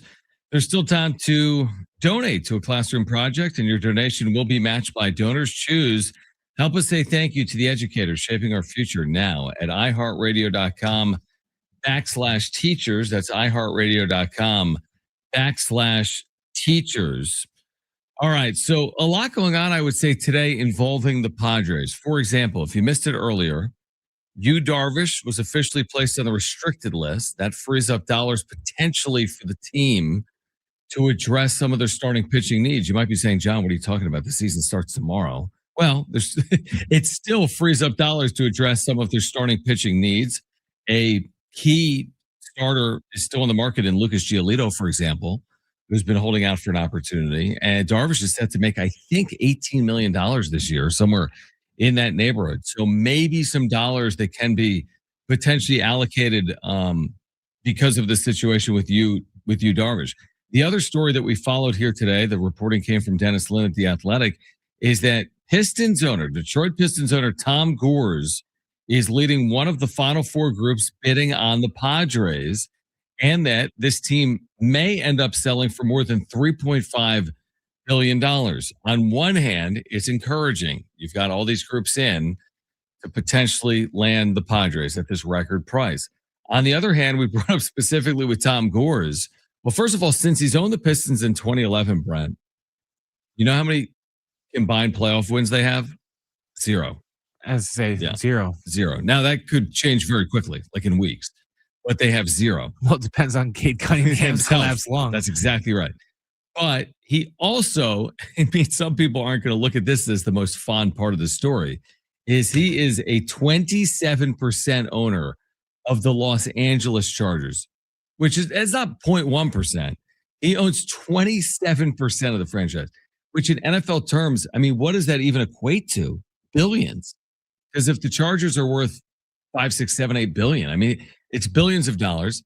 So he's got money. According, I think, to Forbes in this article, he's worth over $10 billion. He's got money tied up in the Pistons. He's got money tied up in the Chargers. And now he's apparently the latest to try to land the Padres. And we could have more on that at some point, presumably in April. I think we both agreed that just find the right ownership group that is most concerned about winning, has the most payroll flexibility, the most resources, the biggest desires. Ties to San Diego. Nice story. It's a good for the headline of the press release the day you acquire them. San Diego acquires Padres. Great. But that doesn't win you a World Series. And yeah, Tom Gores is based out of Beverly Hills and owns 27% of the Chargers. But if he's more committed than someone else, then I'm willing to at least entertain that possibility. Look, one of the things that people loved about Peter Seidler was he wrote checks. You want an owner that's going to write checks. I don't care. It's like Sammy said earlier. I don't care if he's from Michigan or, Zimbabwe. I don't care. As long as he's going to be writing out checks, that's all that matters. Padres fans, you just have to ask yourself, what's more important? An owner that's going to write checks and go and do what needs to be done to get, quality players in here to win, or that he's from California? Right. What's more important to you? The fact that the owner's going to spend money so that they win, or that he's going to be, some tightwad that's not going to spend any money, but hey, he's from Temecula though, so it's cool. Yeah. Do you want Manny Machado, who's from Miami, or do you want a third baseman from California? Exactly. I mean, there's some. Now, is it a nice story when you can combine the two? Is Joe Musgrove a great story? Yeah, he's a great pitcher. Like it is. Joe Musgrove's not a great story if he's not a great player. I always like the Ty France player. It's more impactful when the player produces, and yes, he's Aztec for life. And he's had very good seasons in the major leagues. And hopefully, he produces for the Padres in 2026. But to your point, they could be from Zimbabwe, the players or the owners, if they're helping the team win. So now we just wait. I mean, we have to be getting close because now we know the primary owner of, all the primary players bidder have been revealed. Yeah, we know all the players. Thank you. Jose Feliciano, Premier League owner. Dan Friedkin, who's from San Diego, Premier League owner. Joe Lacob, owner of the Warriors, and out today, Tom Gores, owner of the Pistons, minority owner, I guess, to Dean Spanos of the LA Chargers. Those are the four. And again, I'm not sitting here right now telling you one is better than the other because I just don't know. And I also can't forecast into the future how they're going to act once they land the franchise. Right? I don't know what's going to happen. So do I know much about Dan Freakin? I don't. Could I be convinced to be really good? Yeah, I need to see it with my own two eyes and his actions. And that's the same with all those groups. So, and I'm not concerned about the sale price. I made this point earlier. What impact does that have on me, you, and Padres fans? So they sell for a lot of money. Good for the Seidler family. They're the big winners there. Padres fans aren't the big winners there. So the record sale price, I don't really know what that's going to do for you or me or anyone else. Hey, they sold for $3.5 billion. What do I get? I don't get anything. What I hope I get is a group committed to winning. I hope it's not just an asset like, well, if we buy it for 3.5, we can sell it for 7 at some point. I want someone that buys it for 3.5 and then throws another 3.5 in salary over the next 10 years, which is $350 million a year. I don't know if we're going to get that. But I'm way more concerned about that than the record sale price. In fact, I could argue the record sale price might prohibit someone from making big financial leaps once they own the team because they're putting $3.5 billion in to buy the team. But again, all signs are the Padres are a very successful and profitable franchise that has a lot of suitors that are attempting to land this team, even with the CBA about to end and all the murky waters ahead for Major League Baseball in general. It sounds pretty good locally involving the San Diego Padres. And I think that makes sense considering we don't have the other professional teams we talked about, their success, the way they've drawn, and so on and so forth. All right. On the other side, Major League Baseball gets underway in 2026 between the Giants and the Yankees. We continue to get you ready for tomorrow. Padres, Tigers, Tariq Skubal, Nick Pivetta. We'll be downtown from Sidebar, broadcasting live beginning at 11 a.m. We'll be on the air from 11 to 2, opening day in San Diego. We are here until 6 p.m. Final hour coming up next on San Diego Sports 760. We are live on the iHeart Radio app.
This report is sponsored by Staples. The NFL announced today that Super Bowl champion Seahawks will open the season on a Wednesday in week 1 instead of hosting the usual Thursday night opener. The change is being made because the Rams and the 49ers will open their season in Australia for a game that will be broadcast on a Thursday night in the U.S. The league also announced that the Super Bowl will be returning to Las Vegas after the 2028 season. And the Major League Baseball season is about to get started here in about 5 minutes on Netflix when the Yankees take on the Giants. First pitch is set for about 5 minutes from now at 5:05. Want a great way to boost your brand? The custom labels at Staples will help packages pop, shipments stand out, and takeout boxes really take off. Shop now through April 18th and save 30% on all custom labels. Staples, that was easy.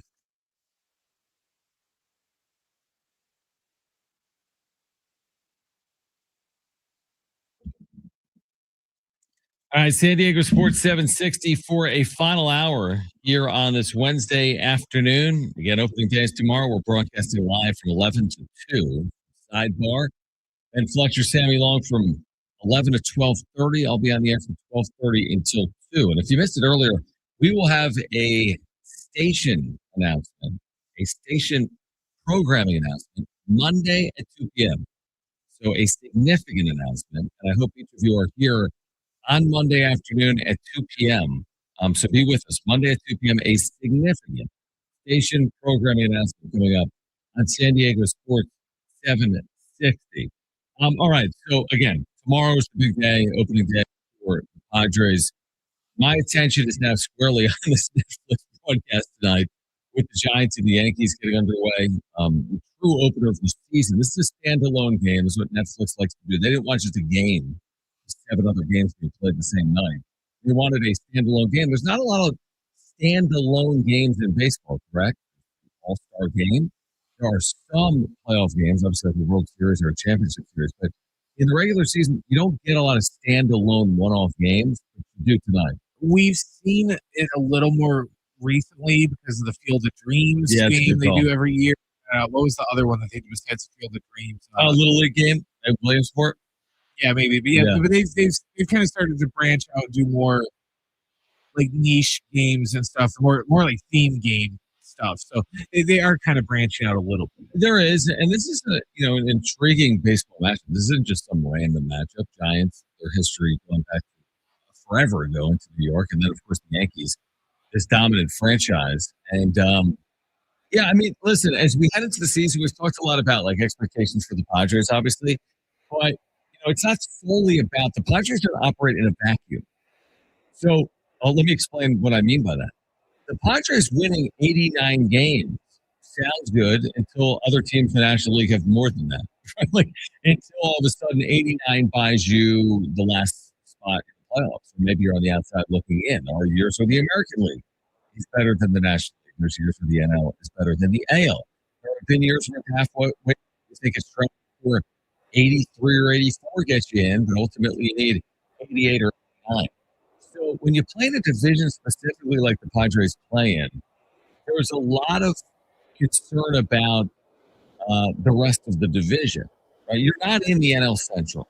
The NL Central is a division that oftentimes has been up for grabs for the Cubs and the Cardinals and the Brewers. Right? But in the NL West, you've got this dominant player. You've got the LA Dodgers. But that alone is not your issue.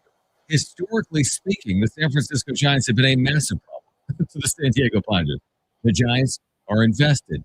The Giants have had historical and recent success, maybe not recent, like in the last couple of years under Bob Melvin, but look at their success in the 2000s, specifically the 2010s and beyond, and it dwarfs most franchises in the sport. Go further than the Giants, and we'll see about Arizona. I'm skeptical on the Diamondbacks. They're not far removed from appearing in the World Series. So, and again, with more resources than some of the teams around baseball in other divisions. So, again, they don't operate in a vacuum. You do have to finish, presumably in the top 2 or 3 of your division, for example, to make the postseason. You're not finishing in 4th place in all likelihood and making the postseason. And tonight's not going to tell me everything I need to know about the San Francisco Giants. But there's going to be a time in the not-so-distant future where the Giants, once again, are all in. We already know the Dodgers are every single year all in. And the Padres are committed, to their credit, and have won at a very high level. If they make the postseason this year, I'm talking about San Diego, they've done it for a third straight year for the first time in the history of the franchise. Incredibly. But again, they're not operating in a vacuum. And we can't just say, and everyone's guilty of this, 87 wins. Hey, what does that even mean necessarily? And we'll know more, obviously, as the season plays out. But I'm most fascinated to see the Padre-Giant Diamondback dynamic immediately. Of course, you all want to see the Dodger games. We all want to see them. I want to see if the Padres can hang around in the division. They did last year. Everyone wants to know that. But I think you're going to settle into how good is San Francisco? How good is Arizona? And how do the Padres stack up with those teams? I said yesterday that, the NL West is a lot like the NFC East, to where, with the exception of the top and the bottom, because the Dodgers are always on top and the Rockies are always on the bottom, those other three, they just kind of alternate every year. Right. Remember the one year the Padres were the number 2 team that one year, and then they kind of fell off the following year, and then the Giants went, and then they fell off the following year, and then Arizona went, and they just kind of alternate, every other year with their good, kind of like how, one year the Cowboys will win the NFC East, and then one year Washington will come out of nowhere and win it, and then the Eagles will win it, and so it's one of those things where it's hard to gauge the NL West just because those 2, 3, and 4 teams, they don't have any consistency lately. It's like they have one good year, and then people kind of develop expectations for them going into that second year, and then they don't live up to it. And then all of a sudden, like, remember that one year we kept sitting here every week. I was like, oh, the Giants aren't for real. Yep. Any day now they're going to fall off. They start off hot. They're going to fall off any day now. Any day now. Maybe? Yeah, and then they did. 107 wins. Yeah, exactly. So, I mean, there's just so many factors at play that we don't really specific with baseball. Wouldn't you agree with this? It's so insular and so like localized. Like nobody in football only thinks about the Bears. Like you compare them to the Packers, the Vikings, the NFC. Same thing like the NBA. You're not just like, let's just talk about the Clippers getting to 42 wins. So you say, how do they stack up in the Western Conference? What does the rest of the West look like? In baseball, for whatever reason, sometimes we don't really do that. Like we don't spend a lot of the offseason talking about the moves of other teams, right? You don't obsess over Framber Valdez to the Tigers. I mean, it's not overly significant to a National League team, but we spend so much time on the Padres themselves, and then you forget that other teams are trying to improve their rosters too. And just because the Padres have improved, and I don't know if they have or not, but even if the Padres improve, well, we're discounting the fact of what the other teams are doing to improve their rosters. So we're not operating, like I said, I think it's not in a vacuum, and time doesn't stand still. It's not just like, well, I really like this lineup. They're going to win a lot of games. Well, there's other teams that have good lineups, and those lineups change. And there's other teams with good pitching staffs, and those pitching staffs change. So it's a long way of me saying this. Nobody truly knows what we're about to walk through, as I made that point yesterday. But I do know this. They're set up to compete to win, San Diego. I know that. I know they're set up to compete to win, despite our complaints, despite the offseason criticisms, despite the lack of depth with the rotation. Seemingly that could be or will be an issue along the way. I still believe with their lineup, with the front of the rotation, with Nick Pavetas and Michael King specifically, with their bullpen's unbelievable. Has a chance to be unbelievable. And that's on them and Craig Stammen to deploy it properly. I think their bench is upgraded. So I'm high enough on the Padres, is my point. I was about to say shocked, but that's not the right word. I'd be surprised if they were not contending for a playoff spot. That would really surprise me. Now, I look at FanGraphs. They wouldn't be surprised, apparently. They have the Padres as an 80-win team. So they're not really telling you that they are likely to contend. Shoot, we read ESPN's 1 through 30 yesterday, I think, and they had the Padres 16 in baseball with a 30% chance of reaching the postseason. So shocking is not the right word, but I personally, and maybe we're too close to it, maybe it's too insular, maybe we spend too much time on it.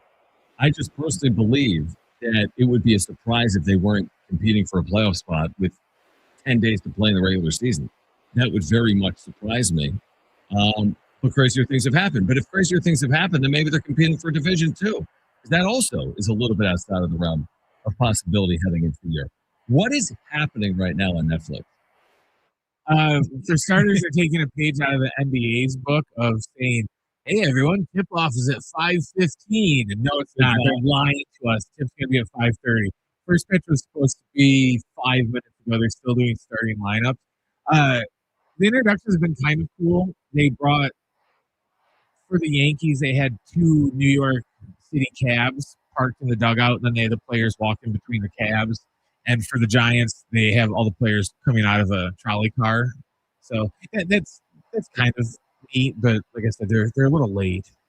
Yeah, I was going to say, like, I thought it was a 5 o'clock start. Yes, yeah, ESPN had 5:05 earlier today. That's what I've been saying. So. I will say this, and we've gotten this so many years downtown at Petco with the spectacular days, right? You're in March or early April, and the weather here is always spectacular.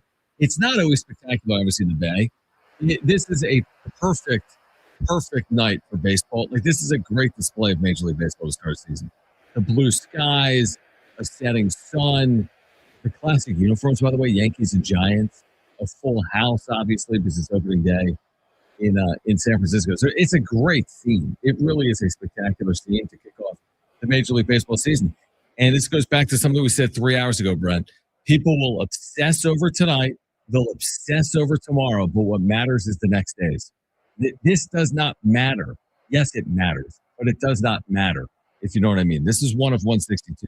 The others matter just as much, if not more, as you get into it.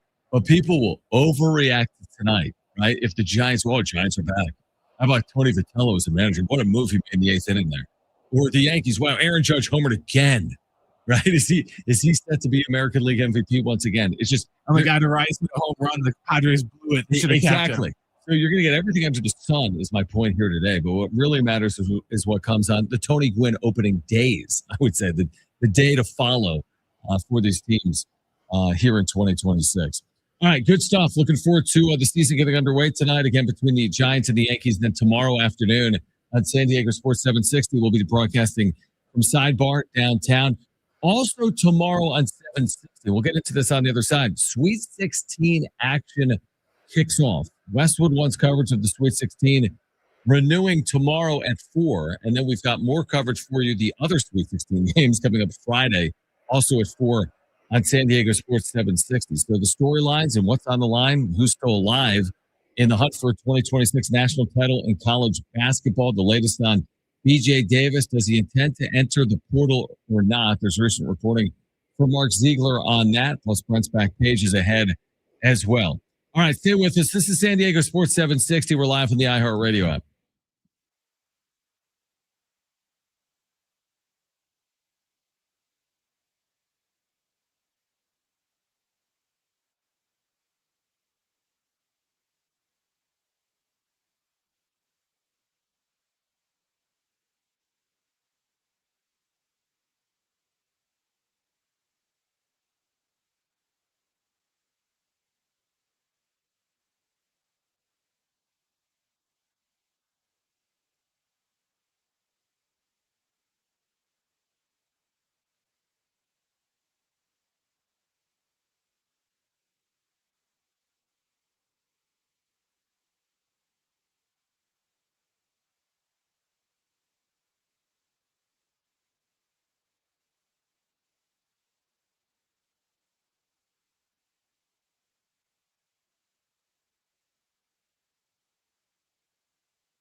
All right, San Diego Sports 760. The 2026 Major League Baseball season is almost underway. The 5:05 start hasn't happened at 5:17. The people that are going to be most mad are people that live on the East Coast, like Yankees fans, because this could go on for a while. But how else have they learned about that Charlize Theron movie where she's getting chased through the wilderness? And apparently, is it the pregame show? I saw some good reviews for like Barry Bonds and some of the others. But is it Elle Duncan? Is that how you say her name? Yeah, from I guess Sports Center. They showed a highlight, and I guess Elle Duncan said somebody stole home base, which of course it's home plate. But it's like, there's just certain things you got to get right. There's a lot of people watching. Get it right. It's one of those things where we always complain about Jessica Mendoza, and then it's like, what was Jessica doing tonight? Yeah, maybe they should have had her. Yeah, exactly. All right, so Thursday on 760, Westwood One's coverage of the Sweet 16. Here's what you have Thursday, Brent. You've got Purdue and Texas from out west in San Jose. It's the first game. Purdue's the 2 seed. Texas is, I can't call them a Cinderella. Their athletic budget is higher than anyone's in America. It's the Texas Longhorns. They have, who's their head coach? Sean Miller. Like, come on. They probably spent $50 million on that hire. Their NIL budget is dwarfing most in college basketball, but they've won 3 games, including in the first 4. They just beat Gonzaga, and they're in the Sweet 16. Purdue's a hefty favorite. Here's where it gets interesting. The South region in Houston is going to be overrun by Hawkeye and Husker fans. Iowa and Nebraska, what? A Big Ten battle. Nebraska had never won a tournament game until Thursday. Now they're in the Sweet 16 against Iowa. So that's interesting and kind of a toss-up. Later in the night, the knock on Arizona. Arizona may, in fact, have been the best team in the regular season. The knock on Arizona is what over the last 25 years? They don't win in the tournament. They often don't reach their expectations. Like, it's not that they're supposed to win every national championship, but oftentimes they're a 1 seed and they don't make it further than the Sweet 16, or they're a 2 seed and they don't make it out of the first round, so on and so forth. They have Arkansas. I think it'll be a very good game. Now, it's in the West. I think that's an advantage for Arizona, but I think that should be a very good game. And then you and I both agree that we think Houston is going to navigate through this. The Cougars, yes. South region's in Houston. Now, they're only a 3-point favorite over Illinois, the 3 seed, but I like Houston in this region in general. Playing in Houston, I just trust in Kelvin Sampson. I trust in their defense, and I think they'll get out of it. Is there anything else here? I mean, Arizona, Arkansas, is this the year Arizona actually gets to a Final Four?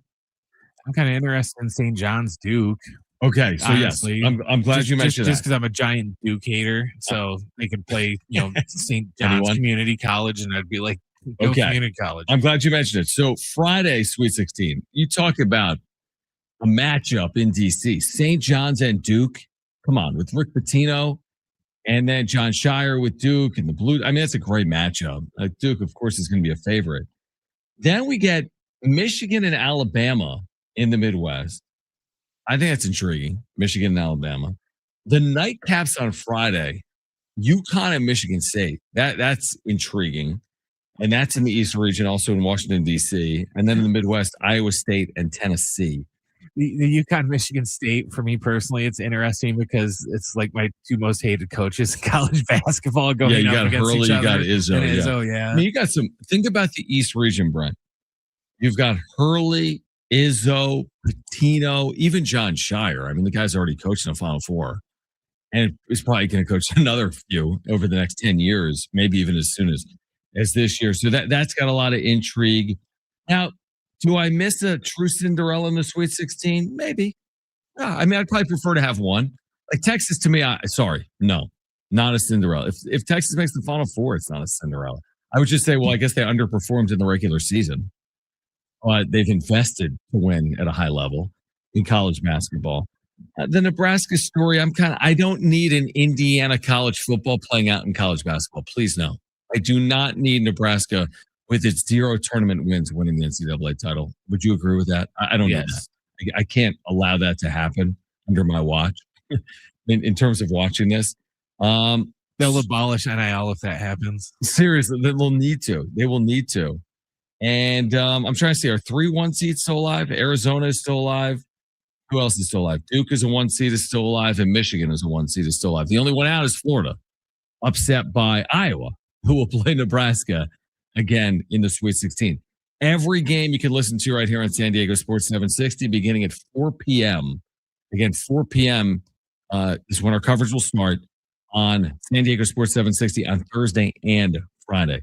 This game still has not started.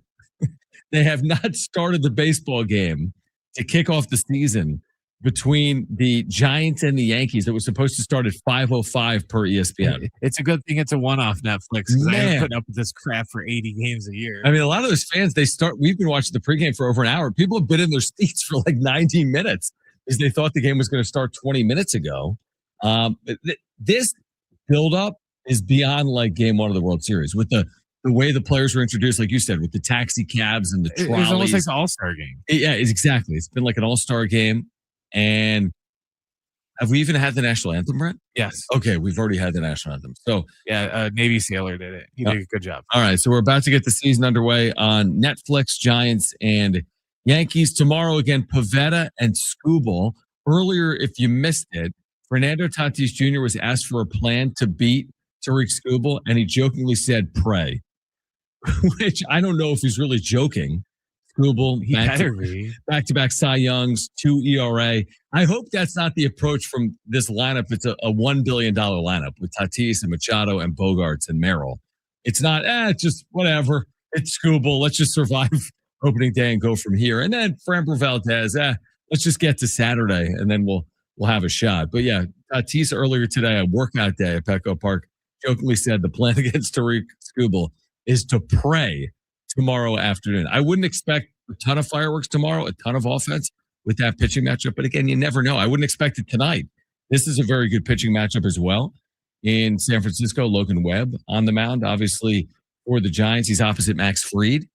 So you always just have to wonder for the first game, though, how much just rust and like getting things worked out that they're going to have to go on. And, Logan Webb could, just be awful tonight, and then the rest of the year he'll just be awesome. It's just sometimes it just takes him longer, especially since some of these guys, they didn't have as much spring training because of the WBC, and some of these guys didn't.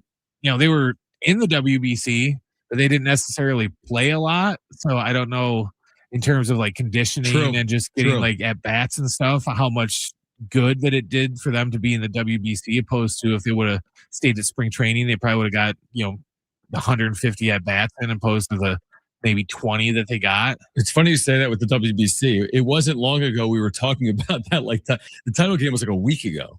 And now a week later we're playing in the regular season. All right. On the other side, baseball will be underway this year as the Giants and Yankees are starting tonight at Oracle.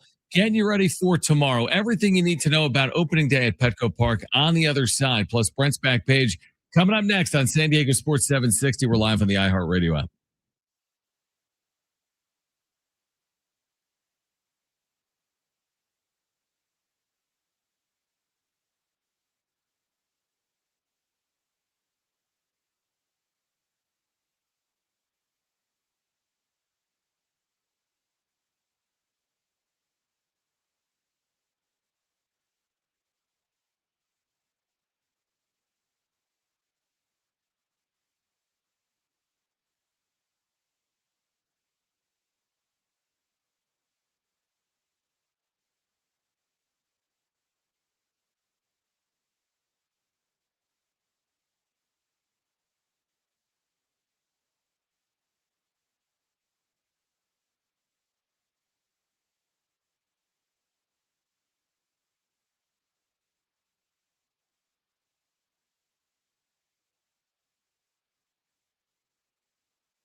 This report is sponsored by Mitsubishi Electric.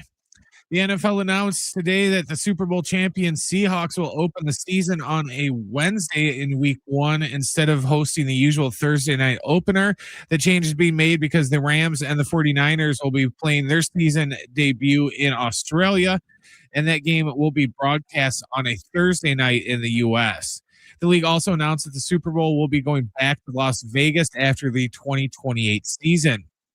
And the Major League Baseball season has finally gotten underway after 30 minutes of nonsense, pretty much. And right now, in the top of the first, there is no score. When California heats up, Mitsubishi Electric delivers powerful energy, efficient cooling for your whole home. Create your ideal comfort zone year-round. Connect with a diamond contractor at MitsubishiComfort.com for rebates and special financing. MitsubishiComfort.com.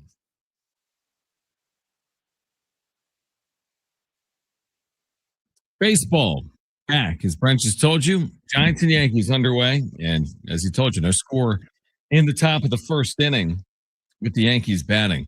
All right, this is what's going on tomorrow, Brent, downtown. Padres are playing at 1:10. And here's what you need to know. We have, the gates open at 11 a.m. tomorrow, by the way, for the 1:10 start. And you're supposed to be in your seats by 12:30 if you want to view the entire opening day pregame ceremony for the 1:10 start. Family members of Randy Jones, the late Randy Jones, will throw out the ceremonial first pitch. They will unfurl a United States-shaped flag. There will be a flyover tomorrow as well. And that's just game 1 of the series, obviously. Game 2, you've got a scarf giveaway, by the way, on a Friday evening. There's that on Friday. And do we have, looking here, Saturday's game is opening series fireworks as well. So a lot going on is the point this weekend. And then they're, for whatever reason, they're off Sunday. I don't understand that. I'm not a big fan of that, but they're off on the first Sunday of the year. I would take that in a heartbeat. Every year, the Cubs will open up, like tomorrow, the Cubs open up, they play the Nationals, I think, at Wrigley. And then are they off the next day? Yes. You want to know why? Yes. Weather. Because they want to give the Cubs or these Midwest East Coast teams 2 opening days. Because if they lose the first, they want to give them a second without having to move around the schedule. I think that's the reason. But they've done it even when they don't open at Wrigley. They always. But if they did it in like a dome, would they do it in Milwaukee? Yes. Okay, they always play one game and then they have the very next. The second day of the season is always off. It always drives me nuts, and I don't know why they do it. Yeah, so it's weird that the Padres play Thursday through Saturday, but they do, and then the Giants will be here next week. But yeah, again, everyone knows the deal. Like if you're going tomorrow, you're going to get there early. We're broadcasting from Sidebar, beginning at 11 a.m. We'll be on the air until 2 p.m., which is obviously after first pitch, and then again we've got Sweet 16 action coming up tomorrow at 4 p.m. here on San Diego Sports 760. The amazing thing is we spent so much time this offseason talking about the start of the year. We haven't even I think we will more tomorrow maybe. We haven't really gotten into, Tigers, Padres. I mean, we don't know lineups, for example, or anything like that. But we'll get more into that tomorrow. Here's an interesting note real quick, though. I found this fascinating. Manny Machado tomorrow becomes tied with Will Myers for the third most opening day starts in franchise history, behind just Tony Gwynn and Gary Templeton. Tony Gwynn had 18 opening day starts. Tomorrow for Manny Machado will be his 8th. He's under contract, obviously, for another, I don't even know how long, 7-8 years. So he could make 10, 12, 14 opening day starts for the Padres. Is it odd to open as an interleague matchup? Yes, because it will be the first time ever that the Padres have done it. It also happens to be, obviously, the matchup the first time the Padres were in the World Series, going back to 1984 and taking on the Tigers. I don't find it as odd as I used to, because now every single series we see an interleague matchup in baseball. I don't think it's weird now because of I forgot the term that they use for it now, to where we play everybody. Yeah. What do they call it? Universal schedule? Yeah. Yeah. Back in the day when, there was no interleague, or, your interleague series were, minimal, where, the Yankees would play the Mets, and then that would be about it. They maybe only have 2 interleagues, maybe 3 interleague series all year. Now with everybody playing everyone, interleague it's not that big of a deal anymore. Which that kind of irks some people because in their minds that's what's kind of it ruined the All-Star game in like some of the old heads' opinions because the All-Star game that used to be all about the only time we'll ever see the power guys from the AL go up against the guys from the NL unless they're in the World Series, and now it's just that could just be a random Tuesday. Yeah, no, I would agree with that. I would. By the way, all year long, I mentioned Randy Jones. They'll wear a number 35 patch all year long for Randy Jones, who passed away in November. Cy Young Award winner, iconic, obviously, in the city, through a lot of broadcast work. So, yeah, they will wear that number 35 patch throughout the course of the season here in 2026. And, yeah, it's just, again, some of the scene-setting stuff. I made the point earlier, and it's not to jinx it. It seems like every team coming out of spring is going to deal with injuries. It's not just like the Padres or whatever. I think by and large, you can live with where they are. I mean, they're definitely dealing with some. Jason Adam sounds like is basically cleared. He's just on the IL. They'll give him a little bit more time coming off an Achilles. Sung Moon Song, their acquisition from Korea this offseason, not a big deal. No Bleak. Now, this can be problematic, but he's had time. I think they're just being cautious. Joe Musgrove, of course, is the big one. But then again, what were our expectations for Joe coming off Tommy John? We didn't sit here saying, man, March 28th, he's going 6 innings, allowing 1 hit and no runs. Now, you hope we see that at some point. And I don't want it to be a lost season. Nobody's forecasting that, though. I just think that he's obviously experiencing something. I would definitely call it a setback at this point in his effort to come back from Tommy John.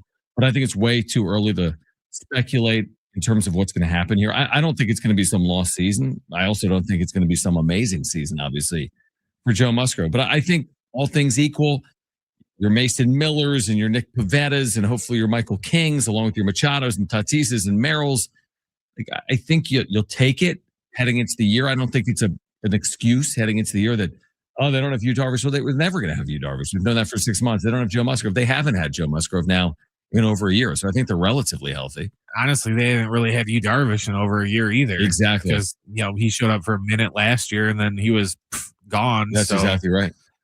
And we found out earlier today that Yu Darvish has been placed on the restricted list. What does it mean? It means it can free up the money in his contract immediately for the Padres. What it also means is he can't appear with the club.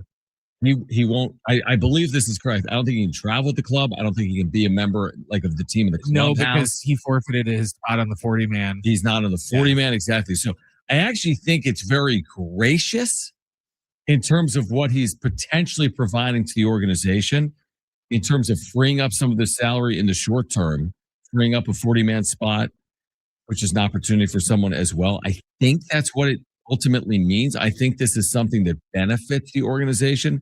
That's who Yu Darvish is as an individual. He hasn't retired. That he's made that clear. He has not yet retired. But I'm still holding a glimmer of hope that they're going to take some of this money now that they're not paying him because he's on the restricted list, and they're going to reallocate it to address some potential needs potentially in the rotation still. And, to a lot of people, the freeing up a spot on the 40-man may not seem like a big deal, but I think it kind of is, just because they're not going to have to worry about, a player clearing waivers to take him off the 40-man. They're not going to have to, just worry about any of the stuff that they would normally about, like I said, somebody picking them up because they're going to take them off the 40-man. And it gives them more options that, speaking of options, they don't have to waste some players, waste a player option on a guy to send him down to, or to free up 40-man spot. Yeah, 100%. Yeah. So I think ultimately it's a win. It could be a huge win if you have freed up that money and you reallocate it. Again, I don't know if they can. These are basically, it's already opening day, so I don't know what it's really going to mean. By the way, you know what I just noticed? I don't know if you can rewind this or not, or we can see it with the next batter. Look at the batter in the batter's box with the Adobe advertisement behind it, and it looks like Rafi Devers there, Brent, was like glowing. Like he looked bizarre in the batter's box, like truly bizarre. You have to see it again. Like just go back 30 seconds on that or 40 seconds. See that? Look at him. He's like grayed out. See how he looks? Like again, it's not great for radio, but he looks bizarre. Like with the graphic behind him for television, he looks like he's like glowing or something. Well, it's because the graphics not there. It's one of those digital Yeah, that graphics, looks so they really have him bad. standing in front of it. So. Yeah, I thought that looks really bad. Anyway, Giants and Yankees underway. Giants threatening in the first inning off Max Fried. They have men on the corners with only one out, trying to score the first run of the Major League Baseball season tonight at Oracle Park. As again, tomorrow we'll get underway officially in San Diego with the Padres and the Tigers. So there's just a lot. There's a lot going on in Padres land. Again, on the periphery, you've got this ownership. Kevin Acee now writing on what the Athletic reported earlier that it still could close in April in terms of the next ownership group. We learned today Tom Gores, who's the majority owner of the Pistons, minority owner of the Chargers, is one of the lead bidders among the four groups that are vying for the San Diego Padres. So you got that playing out, and then again you got everything else playing out with the team that's about to start tomorrow. Do you think the sale happens before the All-Star game? Yeah, I do. Yeah. Okay. Yeah, I do. I think it happens sooner rather than later. Now, I don't know what the impact is going to be on the 2026 season once you get into it. That was kind of my earlier point on the Darvish money. It's like, okay, maybe you freed up some money, but can you really do anything with the money? Maybe you can at the deadline. Maybe you can go out and get the Lucas Giolitos of the world who are still waiting and are still out there. But Yeah, you if don't he's have still there. Yeah, you don't have a lot of options. It doesn't appear as if you have a lot of options. Now, money provides options at the deadline because you can do more when you have money at the deadline. You don't have to be quote unquote creative, aka cheap. So maybe that money helps them coming up later in the year. Well, and they don't have any prospect capital to give up for anything. Not either, a ton. So they have to be frugal. Yeah, not a ton of it. All right, we'll take a time out. Brent's back page is on the other side. We're here until 6 p.m. This is San Diego Sports 760 live on the iHeart Radio app.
All right, final time on San Diego Sports 760. The awards show for fans is back. Our iHeart Radio Music Awards tomorrow on Fox and iHeart Radio stations across the country. Tune in to Fox 5 tomorrow at 9 a.m. to hear the first award winner announced for the best new artist. Watch the awards live on Fox 5 Thursday at 5 and listen on the free iHeart Radio app. All right, so again, baseball is back officially. Giants and Yankees underway. Giants had first and third, one out, Brent, in the first inning off Max Fried, didn't score. Now in the second inning, the Yankees have two on at first and second with nobody out against Logan Webb. We kind of joked at the break, like Netflix is walking into a 1-0 game, aren't they? I mean, it's Logan Webb, Max Fried, so you have a good starting pitching matchup. It probably won't be that, obviously. But no score in the second on a picture-perfect night for baseball in the Bay between the Yankees and the Giants. Again, tomorrow we're broadcasting live from Sidebar, downtown San Diego, beginning at 11 a.m., 11 to 12:30. Ben Fletcher and Sammy Long getting you ready. And I'll be on the air from 12:30 to 2, getting you ready and taking you through the first couple of innings of the Padres and the Tigers. And then we've got Sweet 16 coverage for you tomorrow afternoon at 4 p.m. right here on San Diego Sports 760. And just like that, we've got our first run of the season. The Yankees are on the board in San Francisco and leading 1-0.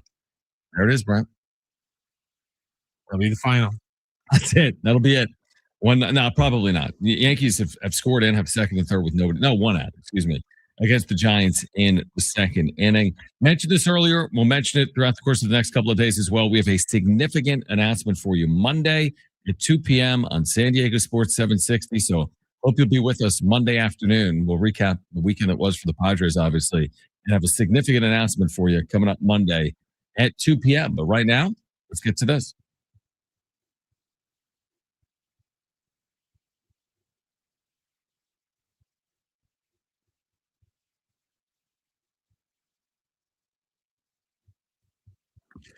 All right, we'll start with a baseball adjacent story. You don't drink Mountain Dew. I don't. Obviously, I don't either. I drank way too much of it in high school. If I drink an owl, I'll probably puke. But Mountain Dew and Baja Blast, their flavor that Taco Bell loves so much that they make everything Baja Blast.